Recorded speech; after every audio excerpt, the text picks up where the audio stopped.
Hello and welcome everyone, मेरा नाम आशीष कपलेश। कैसे हैं आप सब लोग? बढ़िया है, जोश में है। जी हाँ, बिल्कुल। आज हम बात करेंगे ऑप्टिकल इंस्ट्रूमेंट्स की, और इससे पहले पूरा रे ऑप्टिक्स हम कंप्लीट कर चुके हैं। ठीक है, अब इतना ऑप्टिक्स पढ़ लिया है तो उसका कहीं एप्लीकेशन भी तो दिखाओ यार।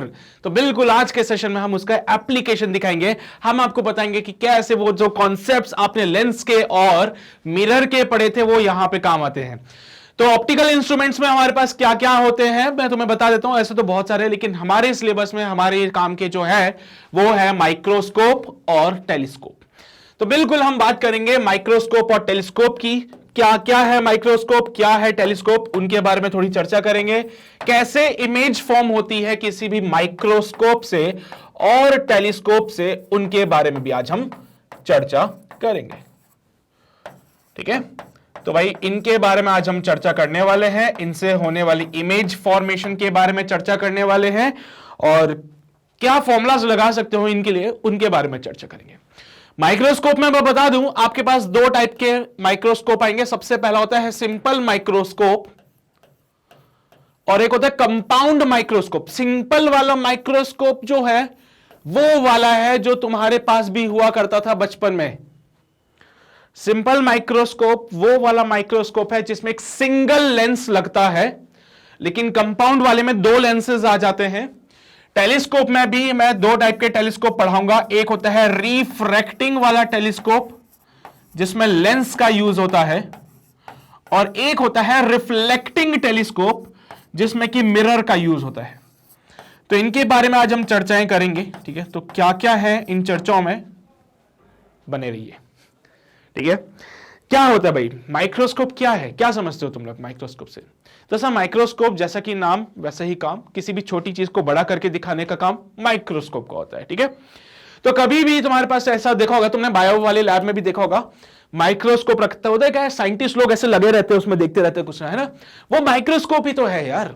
तो माइक्रोस्कोप किसी भी छोटी चीज जिसको कि आप अपनी नॉर्मल आंख से नहीं देख सकते, उसके लिए आप माइक्रोस्कोप का यूज करते हो। इस प्रकार का होता है माइक्रोस्कोप, देखा ही होगा तुम लोगों ने।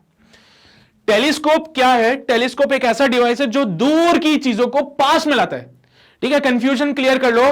टेलीस्कोप चीजों को बड़ा नहीं करता है, टेलीस्कोप चीजों को बड़ा नहीं करता है। टेलीस्कोप दूर की चीजों को पास में लाता है, माइक्रोस्कोप छोटी चीजों को बड़ा करता है। डिफरेंस, ठीक है। सो माइक्रोस्कोप की चर्चा करते हैं। सबसे पहले हमारे पास आएगा सिंपल वाला माइक्रोस्कोप। सिंपल माइक्रोस्कोप जो है वो एक ऐसा माइक्रोस्कोप होता है जिसमें एक सिंगल लेंस लगा है। एक सिंगल लेंस का माइक्रोस्कोप हमारा सिंपल माइक्रोस्कोप कहलाता है। तो इसमें होता है एक सिंगल लेंस,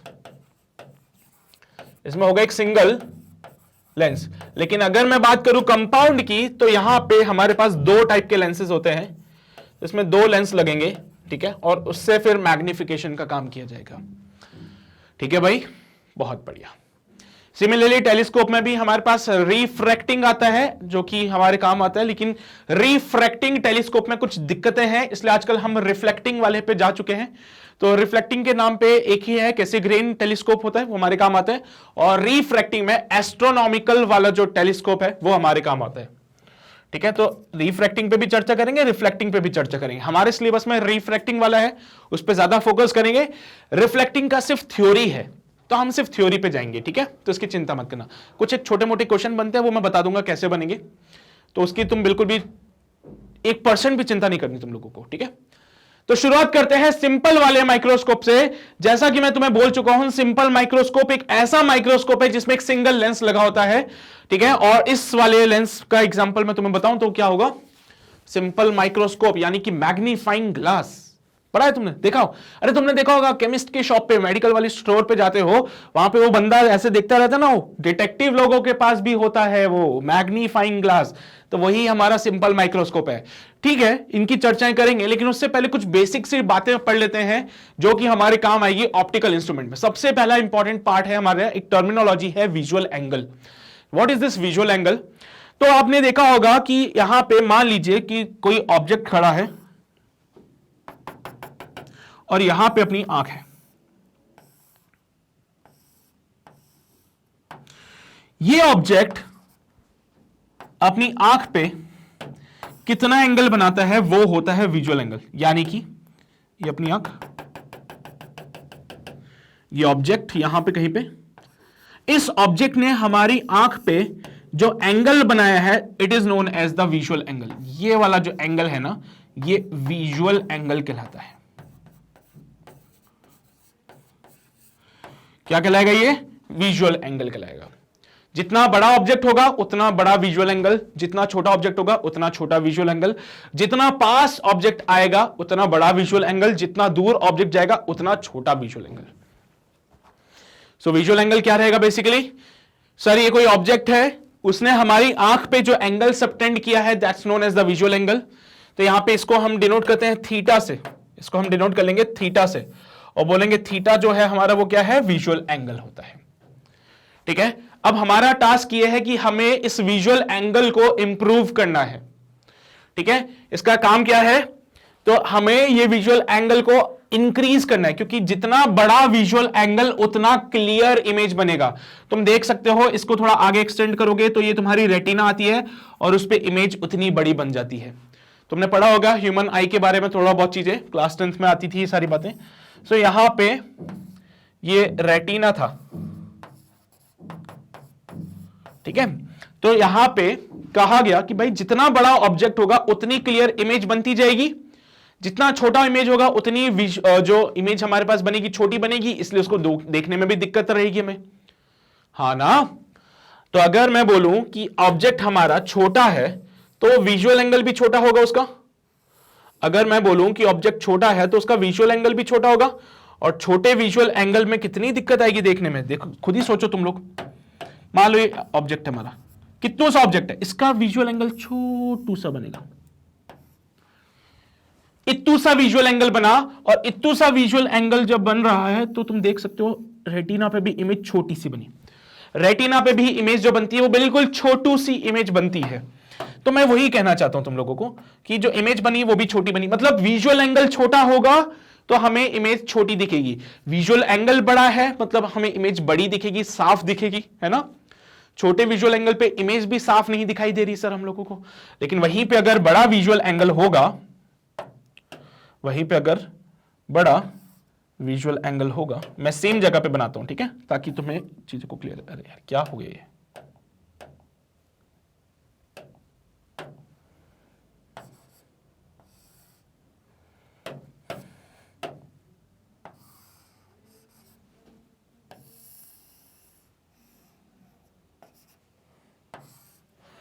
ठीक है, तो अगर ऑब्जेक्ट बड़ा है तो विजुअल एंगल बड़ा होगा, यानी कि इमेज हमें साफ दिखेगी। ऑब्जेक्ट छोटा है तो विजुअल एंगल छोटा होगा, यानी कि इमेज हमें थोड़ी छोटी दिखेगी और हमें देखने में दिक्कत आएगी। तो भाई यही तो है कहानी विजुअल एंगल की। तो मेन पिक्चर आके टिकती है किस पे? विजुअल एंगल पे। तो ऑप्टिकल इंस्ट्रूमेंट्स का यूज क्यों किया जाता है? ऑप्टिकल इंस्ट्रूमेंट्स का यूज करेंगे हम लोग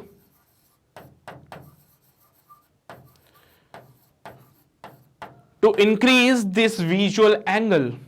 तो इस विजुअल एंगल को इंक्रीज करना है, इस विजुअल एंगल को हमें क्या करना है? इंक्रीज करना है। उसके लिए हम क्या करेंगे? ऑप्टिकल इंस्ट्रूमेंट्स का यूज करेंगे। Got it? तो इस काम के लिए ऑप्टिकल इंस्ट्रूमेंट काम आते हैं। ये तो मैंने ऑब्जेक्ट को बड़े छोटे के फॉर्म में बताया। अगर एक ऑब्जेक्ट पास में है और एक ऑब्जेक्ट दूर है तो भी विजुअल एंगल चेंज होता है, उसकी भी चर्चा कर लेते हैं। तो इसका केस कंसीडर कर लेते हैं। तो लेट्स से हमारी आंख फिर से हमने बना ली, मैंने थोड़ा पीछे ले चल इसको, थोड़ा सा पीछे, थोड़ा सा पीछे, थोड़ा सा पीछे, नहीं जाएगी कोई बात नहीं। तो यहां बना लेंगे हम लोग आंख को, है ना। बहुत बढ़िया। एक लाइन केस लेते हैं इसमें, ये बन गई बढ़िया मस्त वाली आंख अपनी, ठीक है। अब ध्यान से देखना इस बात को, थोड़ा गौर फरमाना। हुआ यूं कि एक ऑब्जेक्ट है जो कि पास में रखा हुआ है, एक ऑब्जेक्ट है जो कि पास में रखा हुआ है, और यही ऑब्जेक्ट को मैं यहां पे भी ले आता हूं, ठीक है। तो सेम हाइट का ऑब्जेक्ट मैं यहां पे भी बना देता हूं। देखना, तुम देख रहे हो कि ऑब्जेक्ट दोनों सेम हाइट के नहीं है क्या? कर देते भी सेम हाइट के। तुम देख सकते हो दोनों ऑब्जेक्ट जो हैं ऑलमोस्ट सेम हाइट के। अरे बहुत बढ़िया, दोनों ऑब्जेक्ट सेम हाइट के, लेकिन ऑब्जेक्ट पास में एक दूर है बस, ठीक है। एक ऑब्जेक्ट पास में है और एक दूर है। किसका विजुअल एंगल ज्यादा होगा, पास वाले ऑब्जेक्ट का या दूर वाले ऑब्जेक्ट का? तो भाई इस बात को जरा गौर फरमा के देखिएगा सभी लोग। बोला गया कि इसने जो विजुअल एंगल बनाया वो ये था,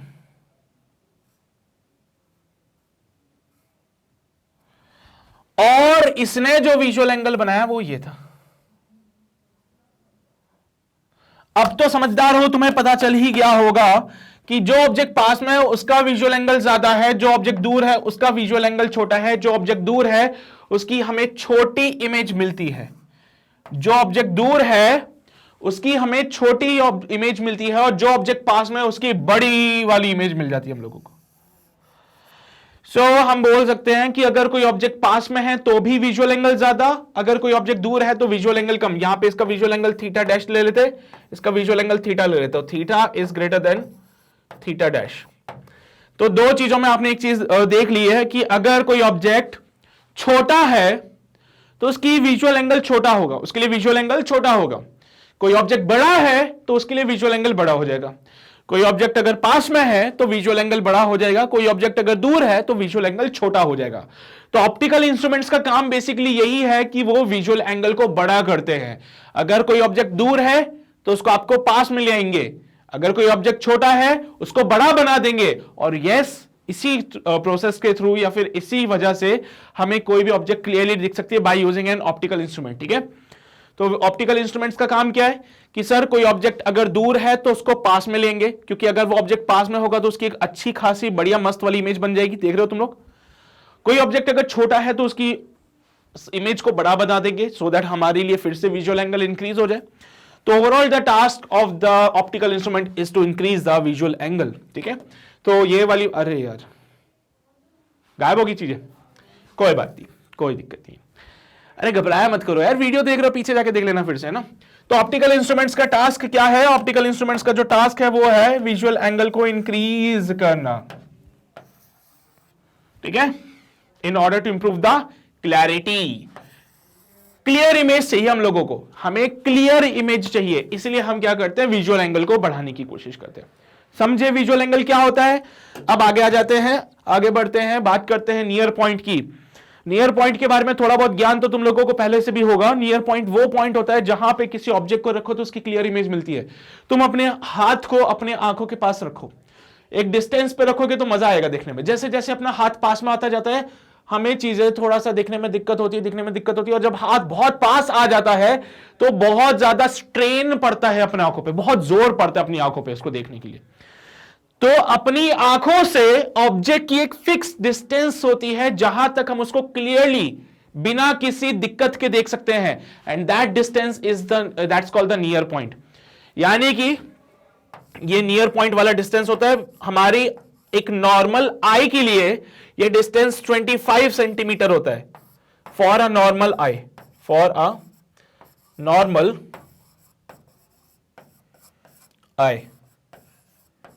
ठीक है, तो एक नॉर्मल आंख होती है उसके लिए ये जो डिस्टेंस है वो 25 सेंटीमीटर का होता है। अगर ये ऑब्जेक्ट आगे आ जाएगा तो उसकी आंखों पे बहुत ज्यादा लोड पड़ेगा। अगर ये ऑब्जेक्ट दूर चला जाएगा तो उसको अपनी आंखें ऐसे छोटी सी करके देखना पड़ता है। तुम भी तो यही करते हो। कोई डिस्टेंट ऑब्जेक्ट जो होता है, कोई डिस्टेंट ऑब्जेक्ट जो होता है उसको देखने के लिए तुम क्या करते हो, ऐसे अपनी आंखें ऐसे छोटी छोटी सी करते हो ना, ताकि तुम्हें क्लियर दिखे। और अगर वही ऑब्जेक्ट बहुत पास हो जाए तो अपनी आंखें ऐसे बड़ी कर लेते हैं सो दैट हमें वो भी क्लियर दिखे। तो वही बात है। तो ये अपनी आंख से वो डिस्टेंस है जहां पे रखने पे कोई ऑब्जेक्ट हमें क्लियर दिख सकता है। इस डिस्टेंस से पास में लेके आओगे तो हमारी आंखों पे लोड पड़ेगा, हमारी आंखों में स्ट्रेन होगा। अगर आप दूर लेके जाओगे तो भी ठीक है, हमें दिखता रहेगा, लेकिन ज्यादा दूर ले जाओगे तो हमें दिखना बंद हो जाएगी चीजें फिर से। It is the maximum visual angle. ठीक है, अब यहां पे ध्यान से सुनना, नियर पॉइंट क्या है? ये वो पॉइंट है जहां पे विजुअल एंगल मैक्सिमम हो जाता है, and is subtended on the I when the object is at the near point. Near point object का कितना होता है? 25 सेंटीमीटर होता है। कोई पूछे कि किसी भी नॉर्मल आई का नियर पॉइंट कितना होता है, तो बोलना 25 सेंटीमीटर होता है। ठीक है, तो इसके लिए विजुअल एंगल जो बनेगा थीटा नॉट या थीटा ओ से लिख देना इसको। ये सिर्फ नियर पॉइंट के लिए डिफाइन किया है विजुअल एंगल। ठीक है, तो अगर ऑब्जेक्ट आपका डी डिस्टेंस पे रखा है तो जो एंगल बनाएगा वो बनाएगा थीटा नॉट। कुछ लोग अल्फा बोलते हैं, तो डायग्राम में अल्फा था, बट अभी अल्फा वाली चक्कर में मत पड़ो क्योंकि आगे जाके अल्फा और चीजों में भी काम आएगा। तो इसलिए हम इसको क्या बोलेंगे? थीटा नॉट बोलेंगे। Got it? Where h is the size of the object and d is the least distance for clear vision. ठीक है, it is what least distance for clear vision. तो कैपिटल डी क्या है sir, इतना distance तो होना चाहिए तो क्लियर विजन रहेगा, बाकी इससे पास लेके आओगे तो दिक्कत होगी देखने में, और इससे दूर लेके जाओगे तो हम देख सकते हैं, लेकिन हाँ ज्यादा दूर मत ले जाना, फिर इंफिनिटी पे कोई ऑब्जेक्ट होगा तो हमें देखने में दिक्कत आती है उसको फिर। सही है, नोट कर लो भाई, इसको भी नोट कर लो। विजुअल एंगल थीटा नॉट सिर्फ एक के लिए ही डिफाइन करेंगे, वो होगा H upon D. Near point के लिए जो विजुअल एंगल डिफाइन करते हैं वो थीटा नॉट होता है, वो इसी के लिए डिफाइन करना, ठीक है, बहुत बढ़िया, इसको नोट कर लो जल्दी से, फिर आगे बढ़ते हैं हम लोग। कर लिया नोट सभी ने, बढ़े आगे, आ जाओ जी। सो आगे बढ़ते हैं हम लोग, अब बात करते हैं हमारे माइक्रोस्कोप की। तो मैं पहले भी बता चुका हूं, माइक्रोस्कोप एक ऐसा डिवाइस है जिसका काम क्या है, कोई भी छोटे ऑब्जेक्ट को बड़ा करके दिखा देना। So microscope is an instrument, microscope is an instrument used to see object that are too small, बहुत छोटे होते हैं जिसको कि हम अपने नॉर्मल या फिर नेकेड आई से नहीं देख सकते। नॉर्मल आंख, नेकेड आई, जैसे आप इसको देख नहीं सकते।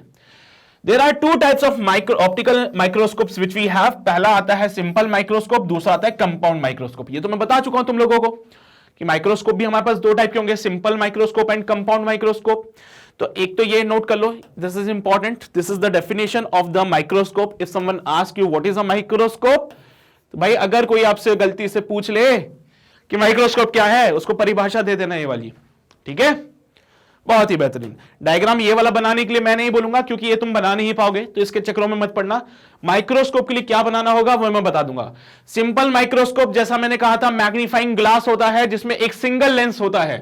तो एक सिंपल माइक्रोस्कोप एक ऐसा माइक्रोस्कोप है जिसमें एक single lens, most important for magnification, such as a magnifying glass, ठीक है। इसमें एक सिंगल लेंस लगा होता है जो कि काम आता है ऑब्जेक्ट्स को मैग्नीफाई करके देखने के लिए।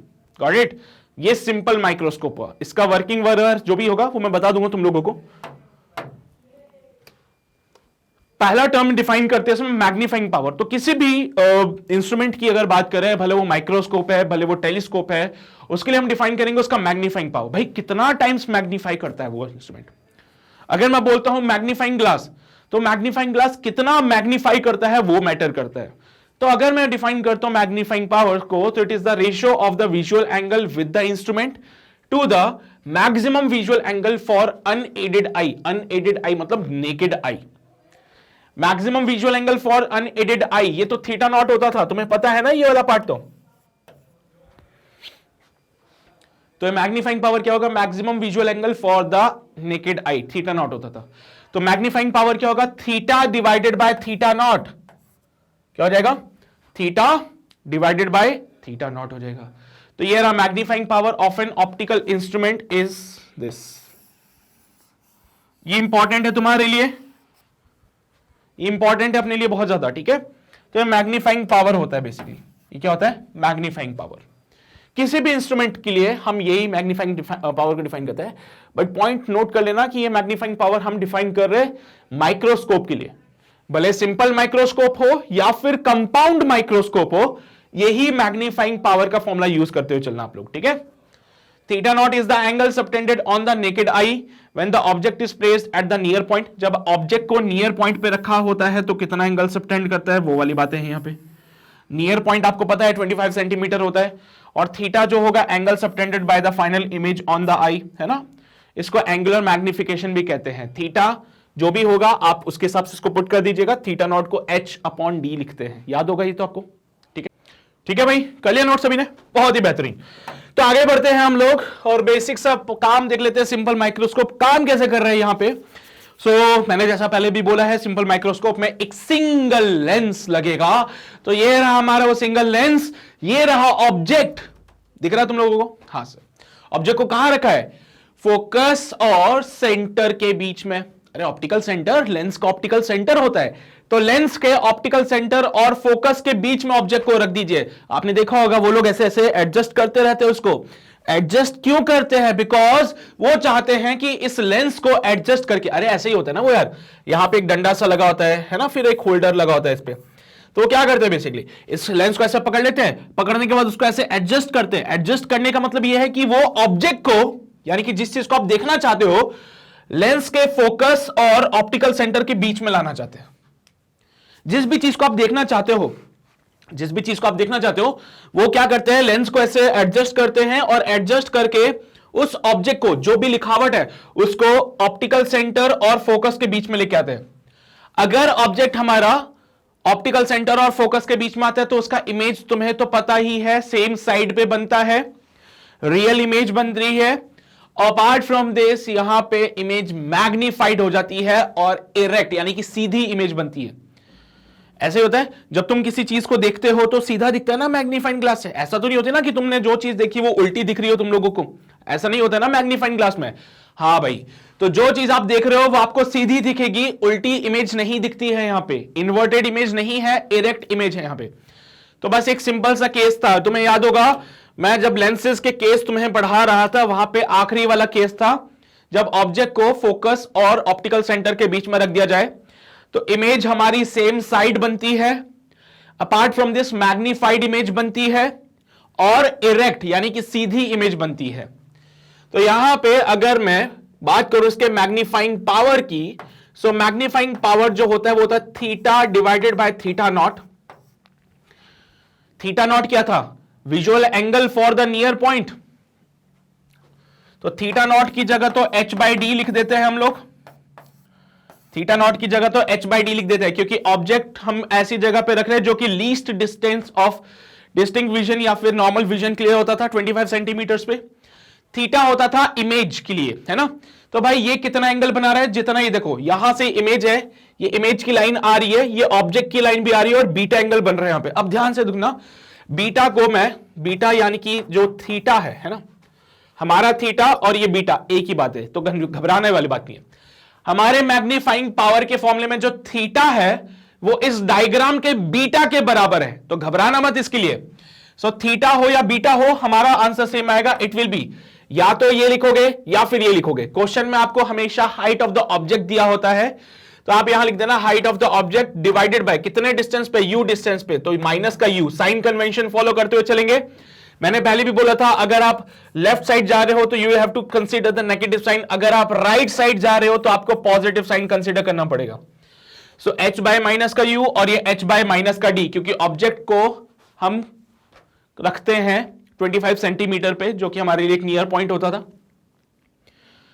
सो थीटा मिल गया, थीटा नॉट मिल गया, तो मैग्नीफाइंग पावर जिसकी बन जाएगी बनेगी h बाय माइनस का u divided by h bye minus का d। सो हो जाएगा d बाई यू। सो यहां पे मैग्नीफाइंग पावर जो आपको मिलती है वो मिलती है d by you. Simple microscope के लिए मैग्नीफाइंग पावर मिलेगा d बाय यू। u क्या है, ऑब्जेक्ट का पोजीशन है, d क्या है, हमारा नियर पॉइंट है। नियर पॉइंट कितना होता है, 25 सेंटीमीटर का। सो d हमारा हो जाएगा और u हो जाएगा ऑब्जेक्ट की पोजीशन। अब यहां पे हम दो केसेस कंसीडर करते हैं, यहां पे हम लोग दो केसेस कंसीडर करते हैं। पहला केस होता है जिसमें कि आपको इमेज जो है बिल्कुल क्लियर मिले। एक मिनट रुको, पहले इसको तो नोट कर लो फिर हम आगे बढ़ते हैं। पहले ये नोट करो फिर मैं बताता हूं वो केसेस किस वाले में आएंगे। पहले नोट कर लो इसको जल्दी से, इसमें नहीं आएगा, वो अगले वाले केसेस में आएंगे, ठीक है, अभी बता दूंगा उस पर भी। हो गया ये वाला पार्ट नोट। मैग्नीफाइंग पावर का फॉर्मूला गया डी बाई यू। अब आगे बढ़ जाते हैं हम लोग, देख लो फटाफट से। अगर इमेज हमारी इंफिनिटी पे फॉर्म्ड हो रही है, अगर इमेज हमारी इंफिनिटी पे फॉर्म्ड हुई तो उसके लिए क्या केस कंसीडर करोगे। तो सर जी ऑब्जेक्ट को कुछ ऐसी जगह पे रखो, ऑब्जेक्ट को कुछ ऐसी जगह पे रखो कि इमेज इंफिनिटी पे बने। तो ऑब्जेक्ट को कहां रखना चाहिए, for image at infinity, for image at infinity object को हमें रखना चाहिए फोकस पे। ऑब्जेक्ट को कहां रखना चाहिए, फोकस पे रखना चाहिए। अगर आप चाहते हो इमेज इंफिनिटी पे बने तो ऑब्जेक्ट को फोकस पे रख दीजिए। ऑब्जेक्ट को फोकस पे रखने से क्या होगा, तो भाई लेंस का फॉर्मूला 1 बाय वी माइनस का 1 by U is equals to 1 by F. सही है, यही होता था ना यार, 1 by infinity minus of minus का 1 by U is equals to 1 by F. यही वाली बातें तो बोल रहा हूं मैं यार। तो इस केस में मैग्नीफाइंग पावर क्या हो जाएगा, magnifying power d by you होता था, u की जगह f लिख दीजिए। तो ऐसे केस में मैग्नीफाइंग पावर होगा d बाई एफ। ऐसे केसेस में मैग्नीफाइंग पावर बन जाएगा d अपॉन एफ, ठीक है, क्योंकि फॉर्मूला क्या पढ़ा था आपने सिंपल माइक्रोस्कोप के लिए? सिंपल माइक्रोस्कोप के लिए मैग्नीफाइंग पावर पढ़ा D/U।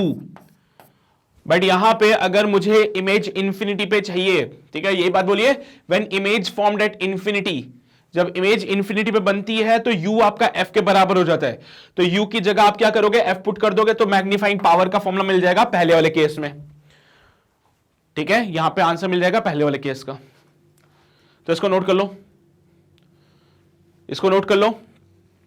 ऐसे केसेस में हमारी आंखें जो है एकदम रिलैक्स्ड फॉर्म में होती है, हमें कोई लोड नहीं होता अपनी आंखों पे, कुछ दिक्कत नहीं होती देखने में चीजों को। ठीक है, तो ये पहला केस हो गया।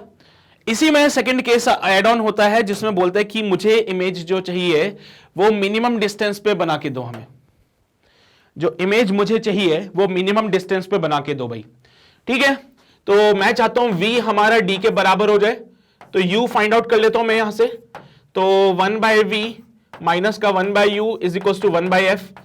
ठीक है, तो भाई मैं ऑब्जेक्ट को ऐसी जगह पे रखूंगा जिससे कि इमेज मुझे minimum distance of clear vision पे यानी कि 25 सेंटीमीटर पे मिल जाए। यही होता है ना भाई, minimum distance of clear vision.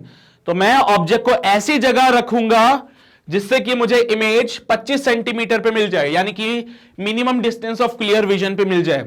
तो मैं चाहता हूं V हमारा D के बराबर हो जाए, U फाइंड आउट करते हैं। तो 1/D माइनस ऑफ, क्या लिखूं यहां पे, 1/U। अरे बोलो, आपको इमेज इस साइड मिलेगी तो ये भी माइनस का आएगा, माइनस का 1/U is equal to 1/F minus का 1/D प्लस का 1/U is equal to 1/F।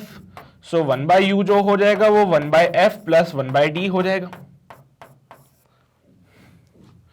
Magnifying power का फॉर्मूला क्या पढ़ा था आप लोगों ने? मैग्नीफाइंग पावर का फॉर्मूला पढ़ा था, ये हुआ था सर D/U। मैग्नीफाइंग पावर का फॉर्मूला हो गया था D/U। तो एक काम करो, 1/U ये है, 1/U यहां पे भी है, सो D इंटू 1/U। सो 1/U की जगह इस पूरे फॉर्मूले को रख दीजिए। तो मैग्नीफाइंग पावर इस केस में जो मिलेगा वो होगा D into 1/F plus 1/D। Solve this part, so it comes out to be 1 plus D/F। तो ये मैग्नीफाइंग पावर का फॉर्मूला हो गया, 1 plus D/F। इस केस में मैग्नीफाइंग पावर आता है। ये कौन सा केस है सर? ये केस वो वाला है जिसमें हम चाहते हैं इमेज जो है वो minimum distance of clear vision पे यानी कि कैपिटल D पे इमेज बननी चाहिए। इससे पहले वाले केस में हम क्या चाह रहे थे कि जो इमेज बनेगी वो इंफिनिटी पे बनेगी। इससे वाले पहले वाले केस में क्या बोला कि इमेज जो है वो इंफिनिटी पे बननी चाहिए। इस बार बोल रहे हैं इमेज हमारी D पे बननी चाहिए। तो यहां पे मैग्नीफाइंग पावर का फॉर्मूला कुछ और बनता है और पहले वाले केस में मैग्नीफाइंग पावर का फॉर्मूला कुछ और बना था। तो इन चीजों का ध्यान रखो। ये दो केसेस ऐसे हैं जो हर ऑप्टिकल इंस्ट्रूमेंट में हम डील करने वाले हैं, भले वो सिंपल माइक्रोस्कोप हो, भले कंपाउंड माइक्रोस्कोप हो, भले वो टेलीस्कोप हो, वहां पे भी ये केसेस पढ़ने वाले हम लोग। फॉर्मूले अलग हो जाएंगे, चेंज हो जाएंगे फॉर्मूले, बाकी हाँ ये केसेस पढ़ने कि इमेज इंफिनिटी पे चाहिए, इमेज हमें minimum distance of clear vision पे चाहिए। तो ये अपना सेकंड पार्ट हो गया है। ठीक है, तो इसके लिए आपके पास जो इंपॉर्टेंट फॉर्मुलाज है वो सिर्फ यही है। तो मैं बार बार यही कह रहा हूं कि इसके मैग्नीफाइंग पावर पे ज्यादा फोकस करना, because that is the most important part for us. Magnifying power पे ही ज्यादा फोकस करना है, because that part is more important for us. और अगर ये वाला पार्ट हो गया हो तो आगे बढ़े हम लोग फिर। सही है ना भाई, समझते रहो ना तुम लोग। मैग्नीफाइंग पावर कैसे निकाला पता चला ना तुम लोगों को? थीटा अपॉन थीटा नॉट करके, थीटा की जगह h/u, थीटा नॉट की जगह h/d सॉल्व किया। मैग्नीफाइंग पावर का फॉर्मूला D/U बनता है। मैग्नीफाइंग पावर का फॉर्मूला D/U बन रहा है। U अलग अलग केसेस में अलग अलग होगा। अगर आपको इमेज इंफिनिटी पे चाहिए तो जो U है वो फोकल लेंथ के बराबर हो जाएगा, लेकिन अगर आपको image minimum distance of clear vision पे चाहिए तो आपका जो U है उसकी वैल्यू अलग हो जाएगी। इस U को उठा के यहां रखोगे तो आपको आपका आंसर मिल जाएगा। तो दो केसेस, दोनों केसेस में मैग्नीफाइंग पावर अलग अलग है, इनको थोड़ा सा फोकस करना। पहला केस चल रहा है जो कि है सिंपल माइक्रोस्कोप का। क्लियर होगी सारी बातें? बहुत ही बेहतरीन। अरे समझते रहो ना तुम लोग। इसके बाद आता है कंपाउंड माइक्रोस्कोप। कंपाउंड माइक्रोस्कोप एक ऐसा माइक्रोस्कोप है जिसमें दो लेंसेज का यूज होने वाला है। एक को कहते हैं ऑब्जेक्टिव लेंस और एक को कहते हैं आई पीस। तो उन पे चर्चा करेंगे भाई। इसका हमारा यूज जो है वो ये है कि हमें और छोटी चीजें देखनी है। सिंपल माइक्रोस्कोप से काम चल रहा था, सिंपल माइक्रोस्कोप छोटी चीजें हमें बड़ी करके दिखा देता, बट सर हम लोगों को इससे काम नहीं चलता है, हमें तो और छोटी चीजें देखनी है ना। तो और छोटी चीज देखने के लिए और ज्यादा अच्छा माइक्रोस्कोप चाहिए, तो ये और ज्यादा अच्छा है, यानी कि कंपाउंड माइक्रोस्कोप, जिसमें 2 लेंसेज का यूज किया जा रहा है बेसिकली। कैसे बनेगा इसका डायग्राम, मैं तुम्हें ये बनाने के लिए नहीं बोलूंगा, तुम्हें जो डायग्राम बनाना है वो है ये वाला, हाँ ठीक है। तो भाई ऐसा डायग्राम दिखने वाला है तुम लोगों को, जिसमें 2 लेंस तुम्हें मिलेंगे। एक लेंस वो है जो ऑब्जेक्ट के पास रखा जाता है।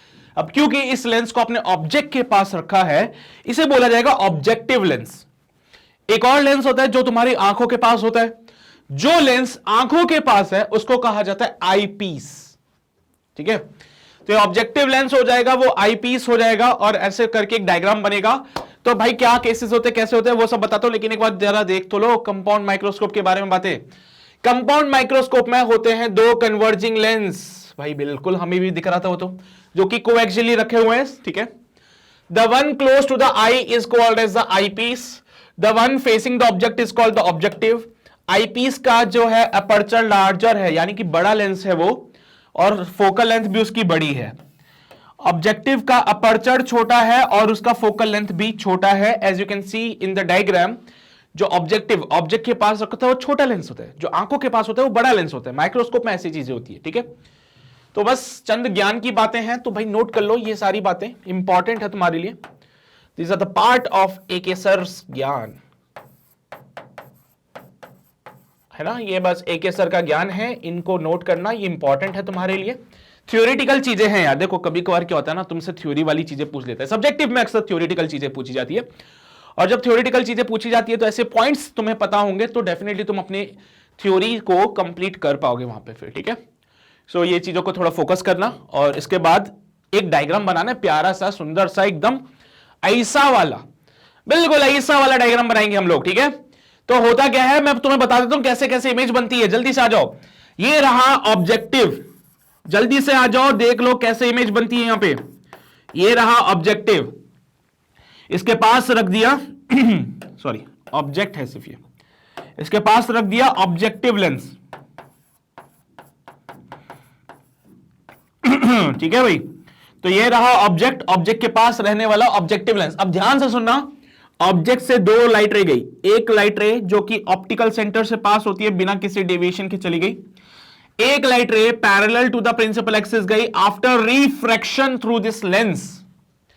इस लेंस से जब इसका रिफ्रैक्शन हुआ तो वो फोकस से पास होती हुई चली गई, फोकस से पास होती हुई चली गई, और यहां पे जाके कहीं पे मिल गए। यानी कि इस ऑब्जेक्ट की इमेज यहां पे बन रही है, इस ऑब्जेक्ट की इमेज यहां पे बन रही है। ऑब्जेक्ट हमारा AB है, इमेज उसकी A', B' है। कैसी इमेज बनती है sir? Image is real, inverted and magnified. Object तुम्हारा छोटा था, इमेज उसकी बड़ी बनी है, यानी कि इमेज मैग्निफाइड हुई है।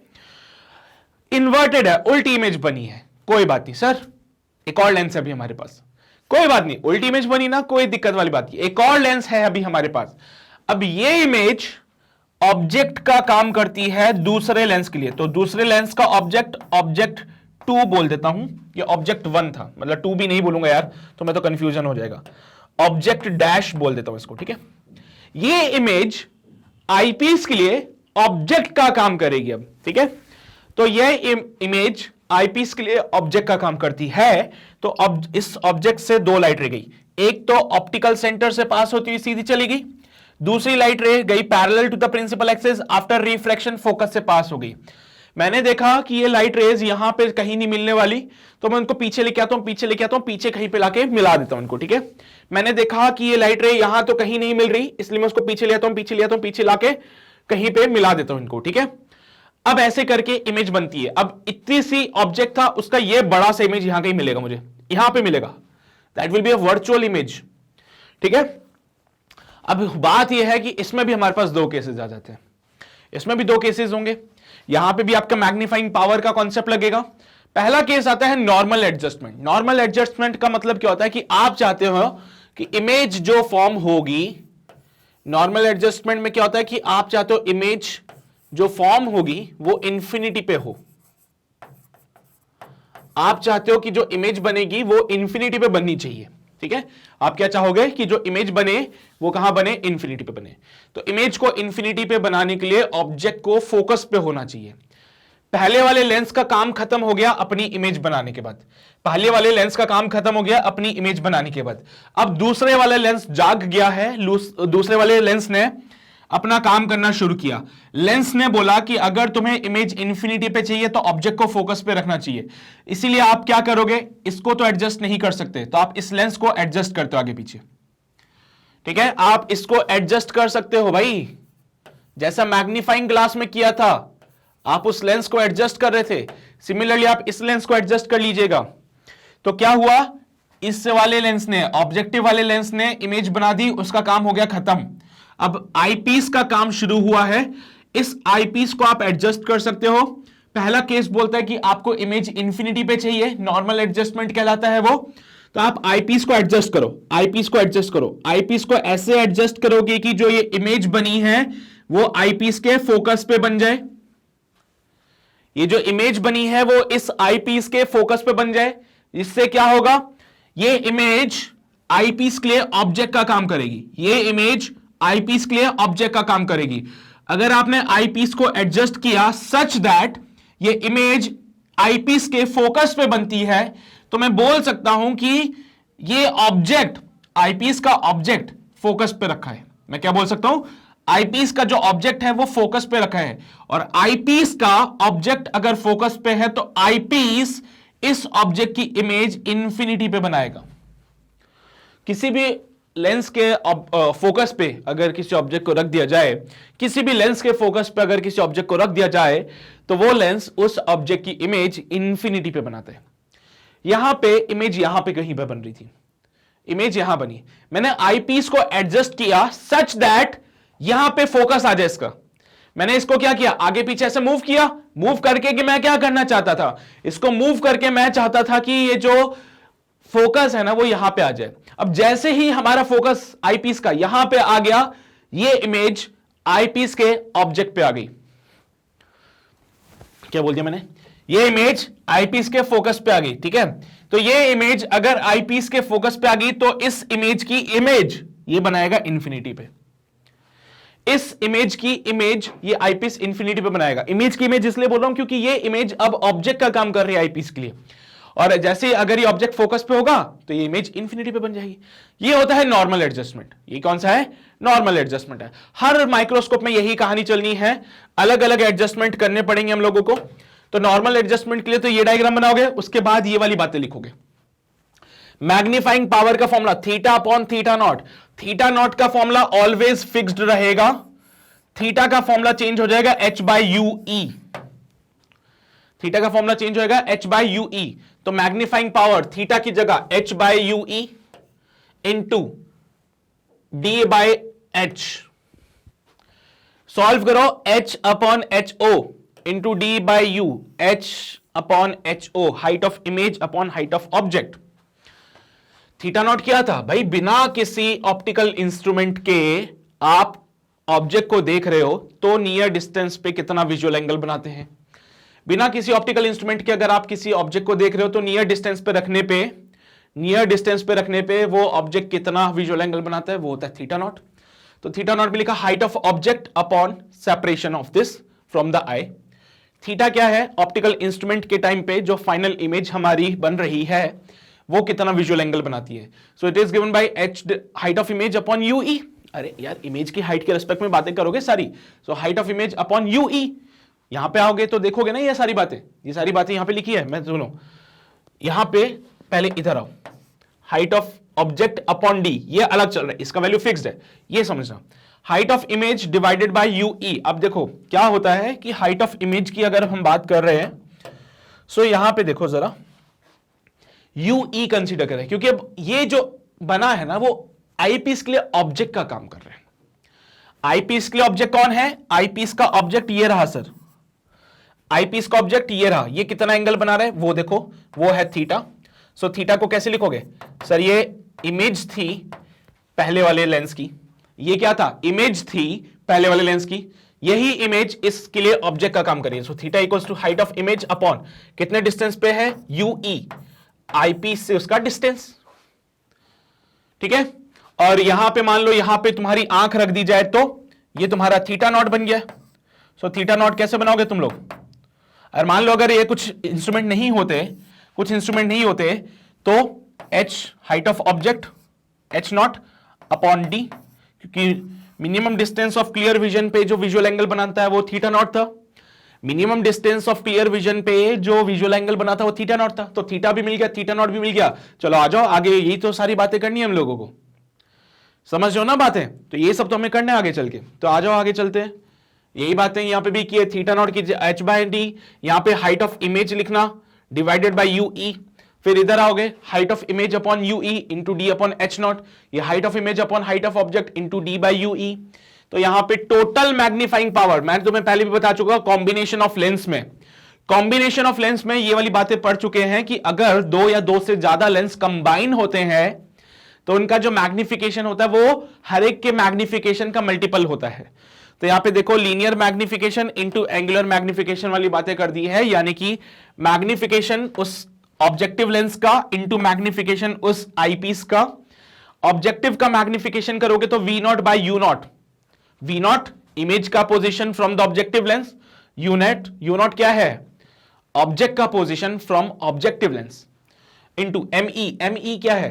मैग्निफिकेशन ऑफ द आईपीस, वो लिख दिया मैंने डी बाय यूई।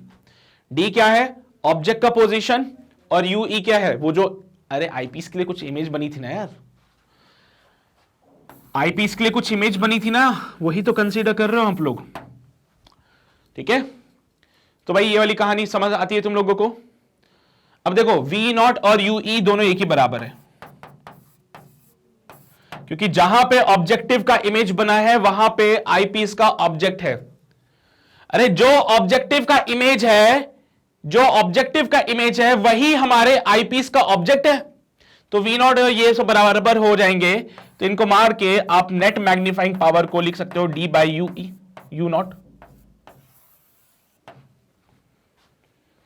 लिख दूं ऐसी बातें? आगे चलो, आगे करके लिख देता हूं मैं सारी बातें, ठीक है। कहां गया वो फॉर्मूला? नहीं मिल रहा, चलो कोई बात नहीं, इसको ऐसे लिख लो भी फिलहाल, इसको भी ऐसे लिख लो, आगे चल के मॉडिफाई कर लेंगे इसको, और कर लेंगे बाद में। अलग अलग केसेस का है ना भाई सीन, यहां पे कर लो, इसको कर लो पहले, इसको नोट हो गया।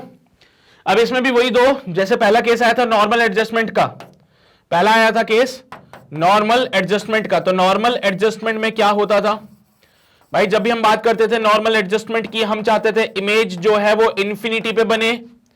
हम क्या चाहते थे? फाइनल इमेज इंफिनिटी पे बननी चाहिए। तो हम चाहते थे कि जो फाइनल इमेज है वो कहां पे बनेगी? वो इंफिनिटी पे बनेगी। तो हम क्या चाहेंगे? फाइनल इमेज हमारी बने इंफिनिटी पे। सो फाइनल इमेज इंफिनिटी पे बनाने के लिए हमें क्या चाहिए कि जो ऑब्जेक्टिव का इमेज की पोजीशन है, यानी कि जो यूई होगा वो एफ ई के बराबर होना चाहिए। अरे सही बात है ना यार, आप क्या चाहते हो कि आईपीस जो है वो इमेज कहां बनाए? इंफिनिटी पे बनाए। हम चाहते हैं आईपीस इमेज इंफिनिटी पे बनाए, तो आईपीस का ऑब्जेक्ट कहां होना चाहिए? आईपीस के फोकस पे। हम चाहते हैं आईपीस जो है वो इमेज इंफिनिटी पे बनाए, तो आईपीस का ऑब्जेक्ट कहां होना चाहिए? आईपीस के फोकस पे। अरे ऑब्जेक्ट अगर फोकस पे होगा तभी तो इमेज इंफिनिटी पे बनेगी। So in that case the net magnifying power can be written as V not by U not into D divided by F E. लो भाई, पहले वाले केस में मैग्नीफाइंग पावर आ गया। इसको चलने दो ऐसे ही। अभी पहले मुझे लग रहा था कि वो वाला मॉडिफिकेशन कर दें, but it's not worth it, तो इसको चलने दो ऐसे ही, ठीक है। नॉर्मल एडजस्टमेंट, यहां पे आपकी आंखों पे कोई लोड नहीं रहेगा, बिल्कुल नॉर्मल आंखें रहेगी अपनी। ये तो पहला केस हो गया। अगला केस क्या आता है जिसपे कि हम चाहते हैं इमेज कहां पे बने? डी पे बने, minimum distance of clear vision पे बने। तो पहला केस तो ये वाला हो गया, ये तो समझ आता है सभी को। अगला केस है जिसमें हम चाहते हैं कि इमेज जो फॉर्म होनी चाहिए वो clear minimum distance for clear vision पे होनी चाहिए। तो ये वाला पार्ट तो नोट कर लिया होगा आप लोगों ने, फिर हम आगे बढ़ जाते हैं, अगले पार्ट पे आ जाते हैं। ये सारे फॉर्मूले उसी के लिए है भाई, ये सारे के सारे फॉर्मूले उसी के लिए। या तो ये वाला फॉर्मूला लगा लो, ये मैग्निफिकेशन है, linear magnification V not by U nought, इसकी जगह F nought by F nought plus U nought भी लिख सकते हो, बिकॉज ये क्या है भाई? Linear magnification. इसके अलग अलग फॉर्मूले होते थे, याद होगा तुम लोगों को।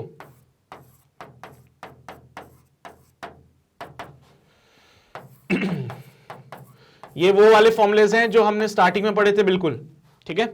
या फिर इसको height of image upon height of object भी लिख सकते थे। तो ये सारे फॉर्मुले वैलिड है लीनियर मैग्निफिकेशन के लिए, तो वही सारी बातें चलती जा रही है, ठीक है।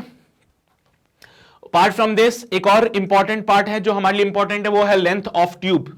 तो जरा पीछे आ जाओ, लेंथ ऑफ ट्यूब बता देता हूं तुम लोगों को। यहां पे यहां से लेके यहां तक it is called as the length of tube. Length of tube, ये लेंथ जो होती है वो वी नॉट प्लस यूई के बराबर होती है। मॉड में ले लेना वी नॉट प्लस मॉड में ले लेना यूई। अब अलग अलग फॉर्मुलाज के लिए, अलग अलग केसेस के लिए ये वैल्यू चेंज होती रहती है। नॉर्मल एडजस्टमेंट में यूई आपका एफ ई के बराबर हो जाएगा। जब नॉर्मल एडजस्टमेंट है यानी कि आप चाहते हो इमेज इंफिनिटी पे बने, तो यूई आपका एफ ई के बराबर हो जाता है। यूई और एफ ई अगर बराबर है तो यहां पे V not plus F E formula बन जाएगा आपका। तो नॉर्मल एडजस्टमेंट के लिए फॉर्मुलेज अलग है, बाकी अलग अलग एडजस्टमेंट्स के लिए अलग अलग फॉर्मुले यहां पे लगेंगे, but length of the tube is this one. Note कर लेना, ये लेंथ ऑफ ट्यूब पूछता है ये भी चीज है कभी कभार।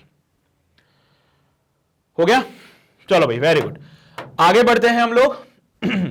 यहां पे देख लो length of tube V not plus F E लिखा है, क्योंकि ये सारी बातें नॉर्मल एडजस्टमेंट के लिए चल रही है। सारी की सारी बातें किसके लिए चल रही है भाई? नॉर्मल एडजस्टमेंट के लिए चल रही है। तो नॉर्मल एडजस्टमेंट की बातें समझ गए हो कि इमेज हम चाहते हैं इंफिनिटी पे बने, तो इमेज को इंफिनिटी पे बनाएंगे।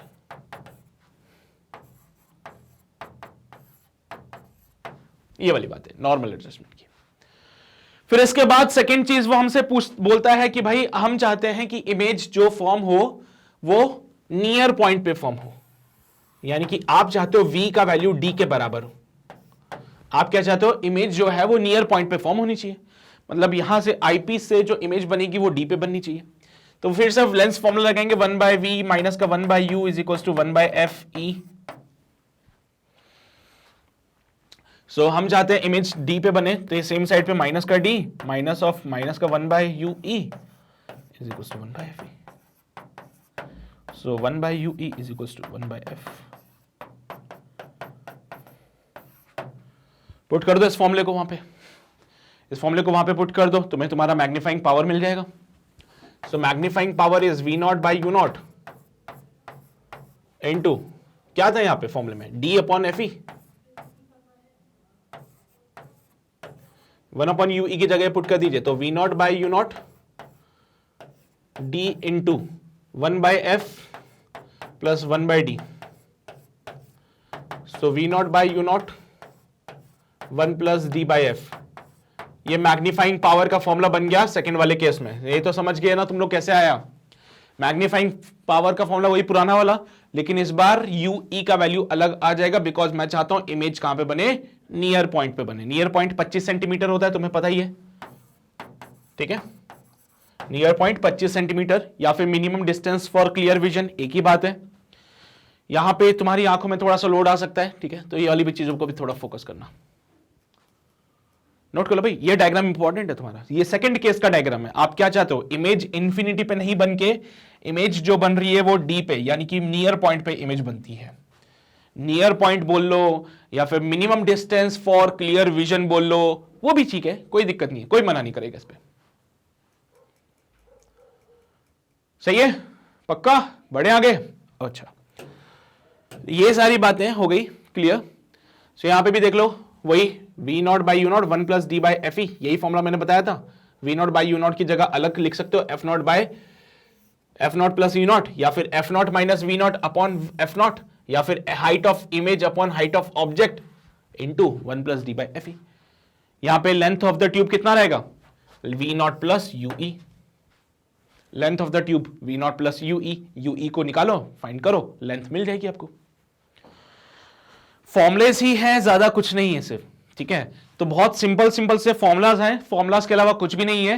ट्रस्ट मी, बहुत सिंपली तुम लोग निकाल लोगे, ज्यादा परेशान होने वाली बातें नहीं है यहाँ पे। तो एक बार मैं बता देता हूं बेसिक से डिफरेंस क्या रहेगा। माइक्रोस्कोप पढ़ा है, माइक्रोस्कोप का काम क्या है?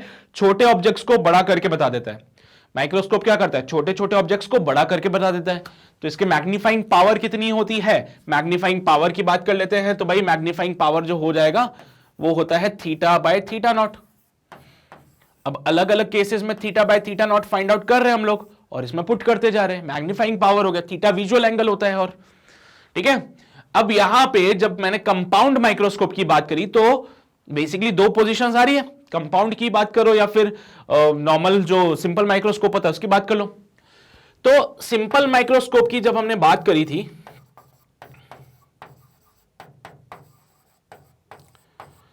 तो वहां पे मैग्नीफाइंग पावर जो मुझे मिल रहा था वो कितना था, d/fe, d/ue मिल रहा था। अब इसी में अलग अलग हमने मॉडिफिकेशंस किए थे, है ना, जैसे नॉर्मल एडजस्टमेंट की बात अलग थी।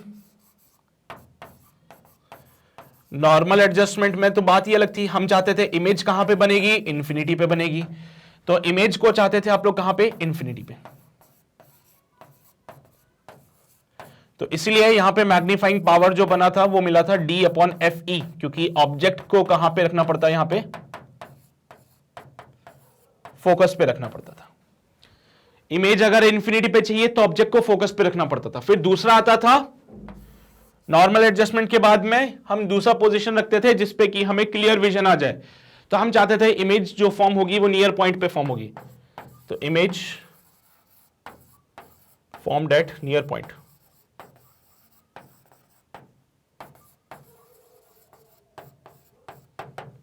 तो इस केस में मैग्नीफाइंग पावर जो आया था वो आया था कितना, बोलो, 1 प्लस कितना था, d/fe, अरे हाँ ना, 1 प्लस d/fe। ये सिंपल माइक्रोस्कोप के लिए, बिल्कुल सिंपल माइक्रोस्कोप के लिए ये वाले फॉर्मूले थे। फिर दूसरा पार्ट आया कंपाउंड माइक्रोस्कोप का। कंपाउंड माइक्रोस्कोप में अलग पिक्चर चलने लगी। सो कंपाउंड में क्या चलने लगा, कंपाउंड माइक्रोस्कोप में पहली बात तो जो मैग्नीफाइंग पावर आई वो अलग ही आ रही थी सर, क्योंकि कंपाउंड माइक्रोस्कोप था ना, हाइट वगैरह की बातें भी हो रही थी यहां पे। तो यहां पे height of image upon height of object into d/ue लिखते थे फॉर्मूले में।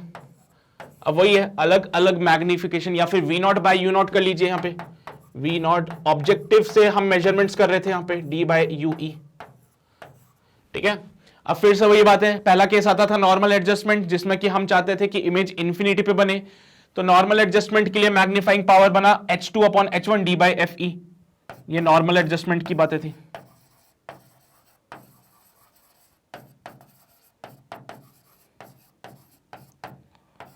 ये नॉर्मल एडजस्टमेंट की बातें थी।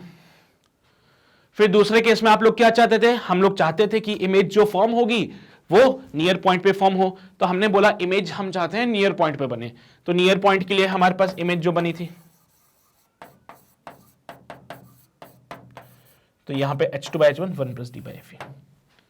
तो सिंपल माइक्रोस्कोप के लिए ये कहानी लगेगी, कंपाउंड माइक्रोस्कोप के लिए ये वाली कहानी लगेगी, बस।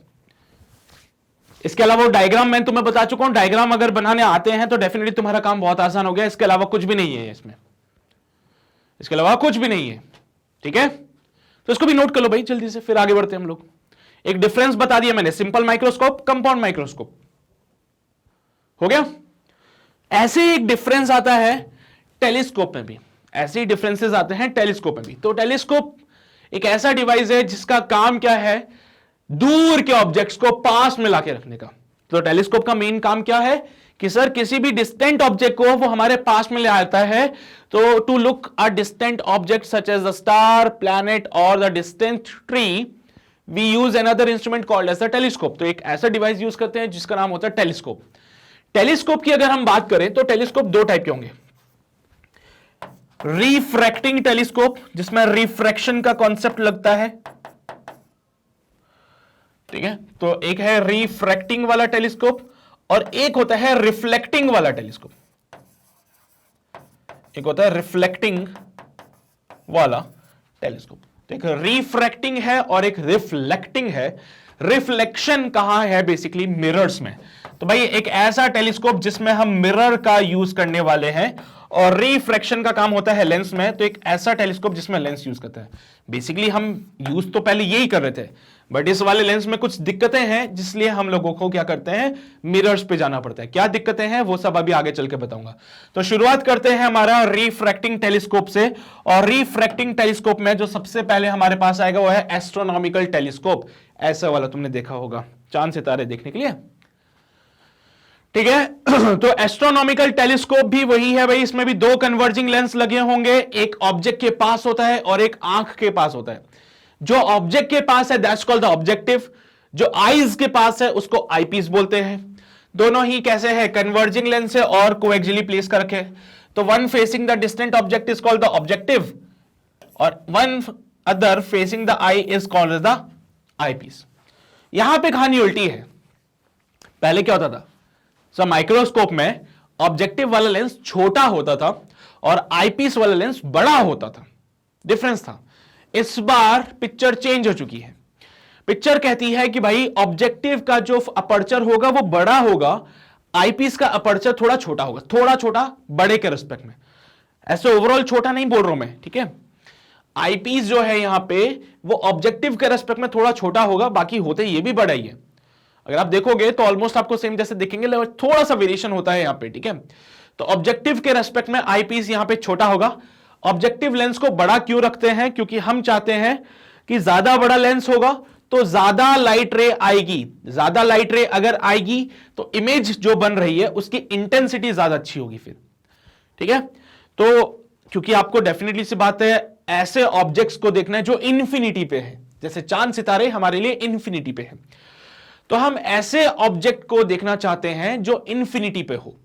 तो ऐसे ऑब्जेक्ट्स को देखने के लिए हमने एक बड़ा लेंस का यूज किया। बड़े लेंस का यूज करने से मकसद यह था कि ज्यादा लाइट रे अगर आएगी तो ज्यादा अच्छी इमेज हमें मिल पाएगी। इसलिए ऑब्जेक्टिव को आप लोग क्या करते हो, लार्जर अपर्चर पे रखते हो और लार्जर फोकल लेंथ पे रखते हो, जिससे कि ज्यादा से ज्यादा लाइट रे उसमें एंटर कर सके, ठीक है, पक्का। तो ये तो कहानी है एस्ट्रोनॉमिकल टेलीस्कोप की। डायग्राम क्या सर हमें ये वाला बनाना पड़ेगा, तो नहीं भाई डायग्राम तुम्हें ये नहीं बनाना है। डायग्राम कैसे बनेगा वो मैं बना देता हूं पहले, उसके बाद बढ़ते हैं। ये वाला डायग्राम, तो ये वाला डायग्राम तुम्हें बनाना है अगर कभी तुमसे कोई एस्ट्रोनॉमिकल टेलीस्कोप की बातें पूछे। यहां पे भी वही है, नॉर्मल एडजस्टमेंट और एक नियर पॉइंट के लिए एडजस्टमेंट, वो सारी बातों पे चर्चा करेंगे। पर ऐसे एक डायग्राम बनाऊं, मैं थोड़ा इसका सही वाला इमेज देख रहा हूं यार, ये वाला, ये बना लो। तो एक काम करो, एस्ट्रोनॉमिकल टेलीस्कोप के लिए ये डायग्राम बनाओ पहले, तो उसके बाद मैं आगे की कहानी बताऊंगा। पहले इस डायग्राम को बनाओ और चीजों पे फोकस मत करना। कर लिया डायग्राम, अभी इसको नोट करो, फिर मैं बताऊंगा यार और कहानी कैसे होगा, सब कुछ बताऊंगा। नोट कर लिया डायग्राम, ऐसा डायग्राम बनाओगे तो नंबर मिल जाएंगे तुम्हें लोग, बढ़िया है ना। अब आ जाओ हमारी मेन पिक्चर पे। सबसे पहले इसके भी मैग्नीफाइंग पावर की बातें कर लेते हैं यार, इसका भी तो मैग्निफिकेशन मैटर करता है ना यार। तो कैसे हम टेलीस्कोप का मैग्नीफाइंग पावर फाइंड आउट करें, तो इसके लिए फॉर्मूला है, it is nothing but the ratio of, पहला part, angle subtended by the final image on the eye, जो फाइनल इमेज आपकी आंखों पे इमेज बना रही है वो एंगल सबटेंड करिए वो, divided by angle subtended by the object on the unaided, unaided मतलब नेकेड आई या फिर विदाउट ऑप्टिकल इंस्ट्रूमेंट वाली आई, विदाउट ऑप्टिकल इंस्ट्रूमेंट वाली। चाहो तो इसको भी तुम लोग थीटा थीटा नॉट से लिख सकते हो, बट कंफ्यूजन हो जाएगा। यहां पे मैं कंफ्यूजन नहीं चाहता हूं, इसलिए इनको कुछ और नाम दे देते हैं, ठीक है। इसको बोल देते हैं बीटा, इसको बोल देते हैं अल्फा। तो यहां पे जो मैग्नीफाइंग पावर का जो फॉर्मूला बनेगा, it will be your beta upon alpha, ठीक है। तो मैग्नीफाइंग पावर का जो फॉर्मूला बनेगा वो हो जाएगा बीटा अपॉन अल्फा। बीटा क्या है, beta is the angle subtended by the final image on the eye. Alpha क्या है, angle subtended by the object on the normal eye. अभी आप किसी चीज को नॉर्मल अपनी आंखों से देखोगे तो कितना एंगल सबटेंड करेगा, वो अल्फा होता है।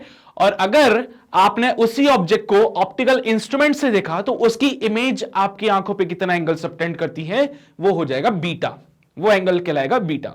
अल्फा बीटा भी यहां पे विजुअल एंगल्स ही है, ठीक है। सो अल्फा और बीटा, डोंट गेट कंफ्यूज्ड, ये भी विजुअल एंगल ही है यहां पे, ठीक है। तो ये भी हमारे पास क्या है, विजुअल एंगल्स ही है। तो ऐसा कुछ नहीं है कि नई बात आ गई है तुम्हारे सामने, वही पुरानी बातें भाई, ये भी विजुअल एंगल होते हैं, ओके।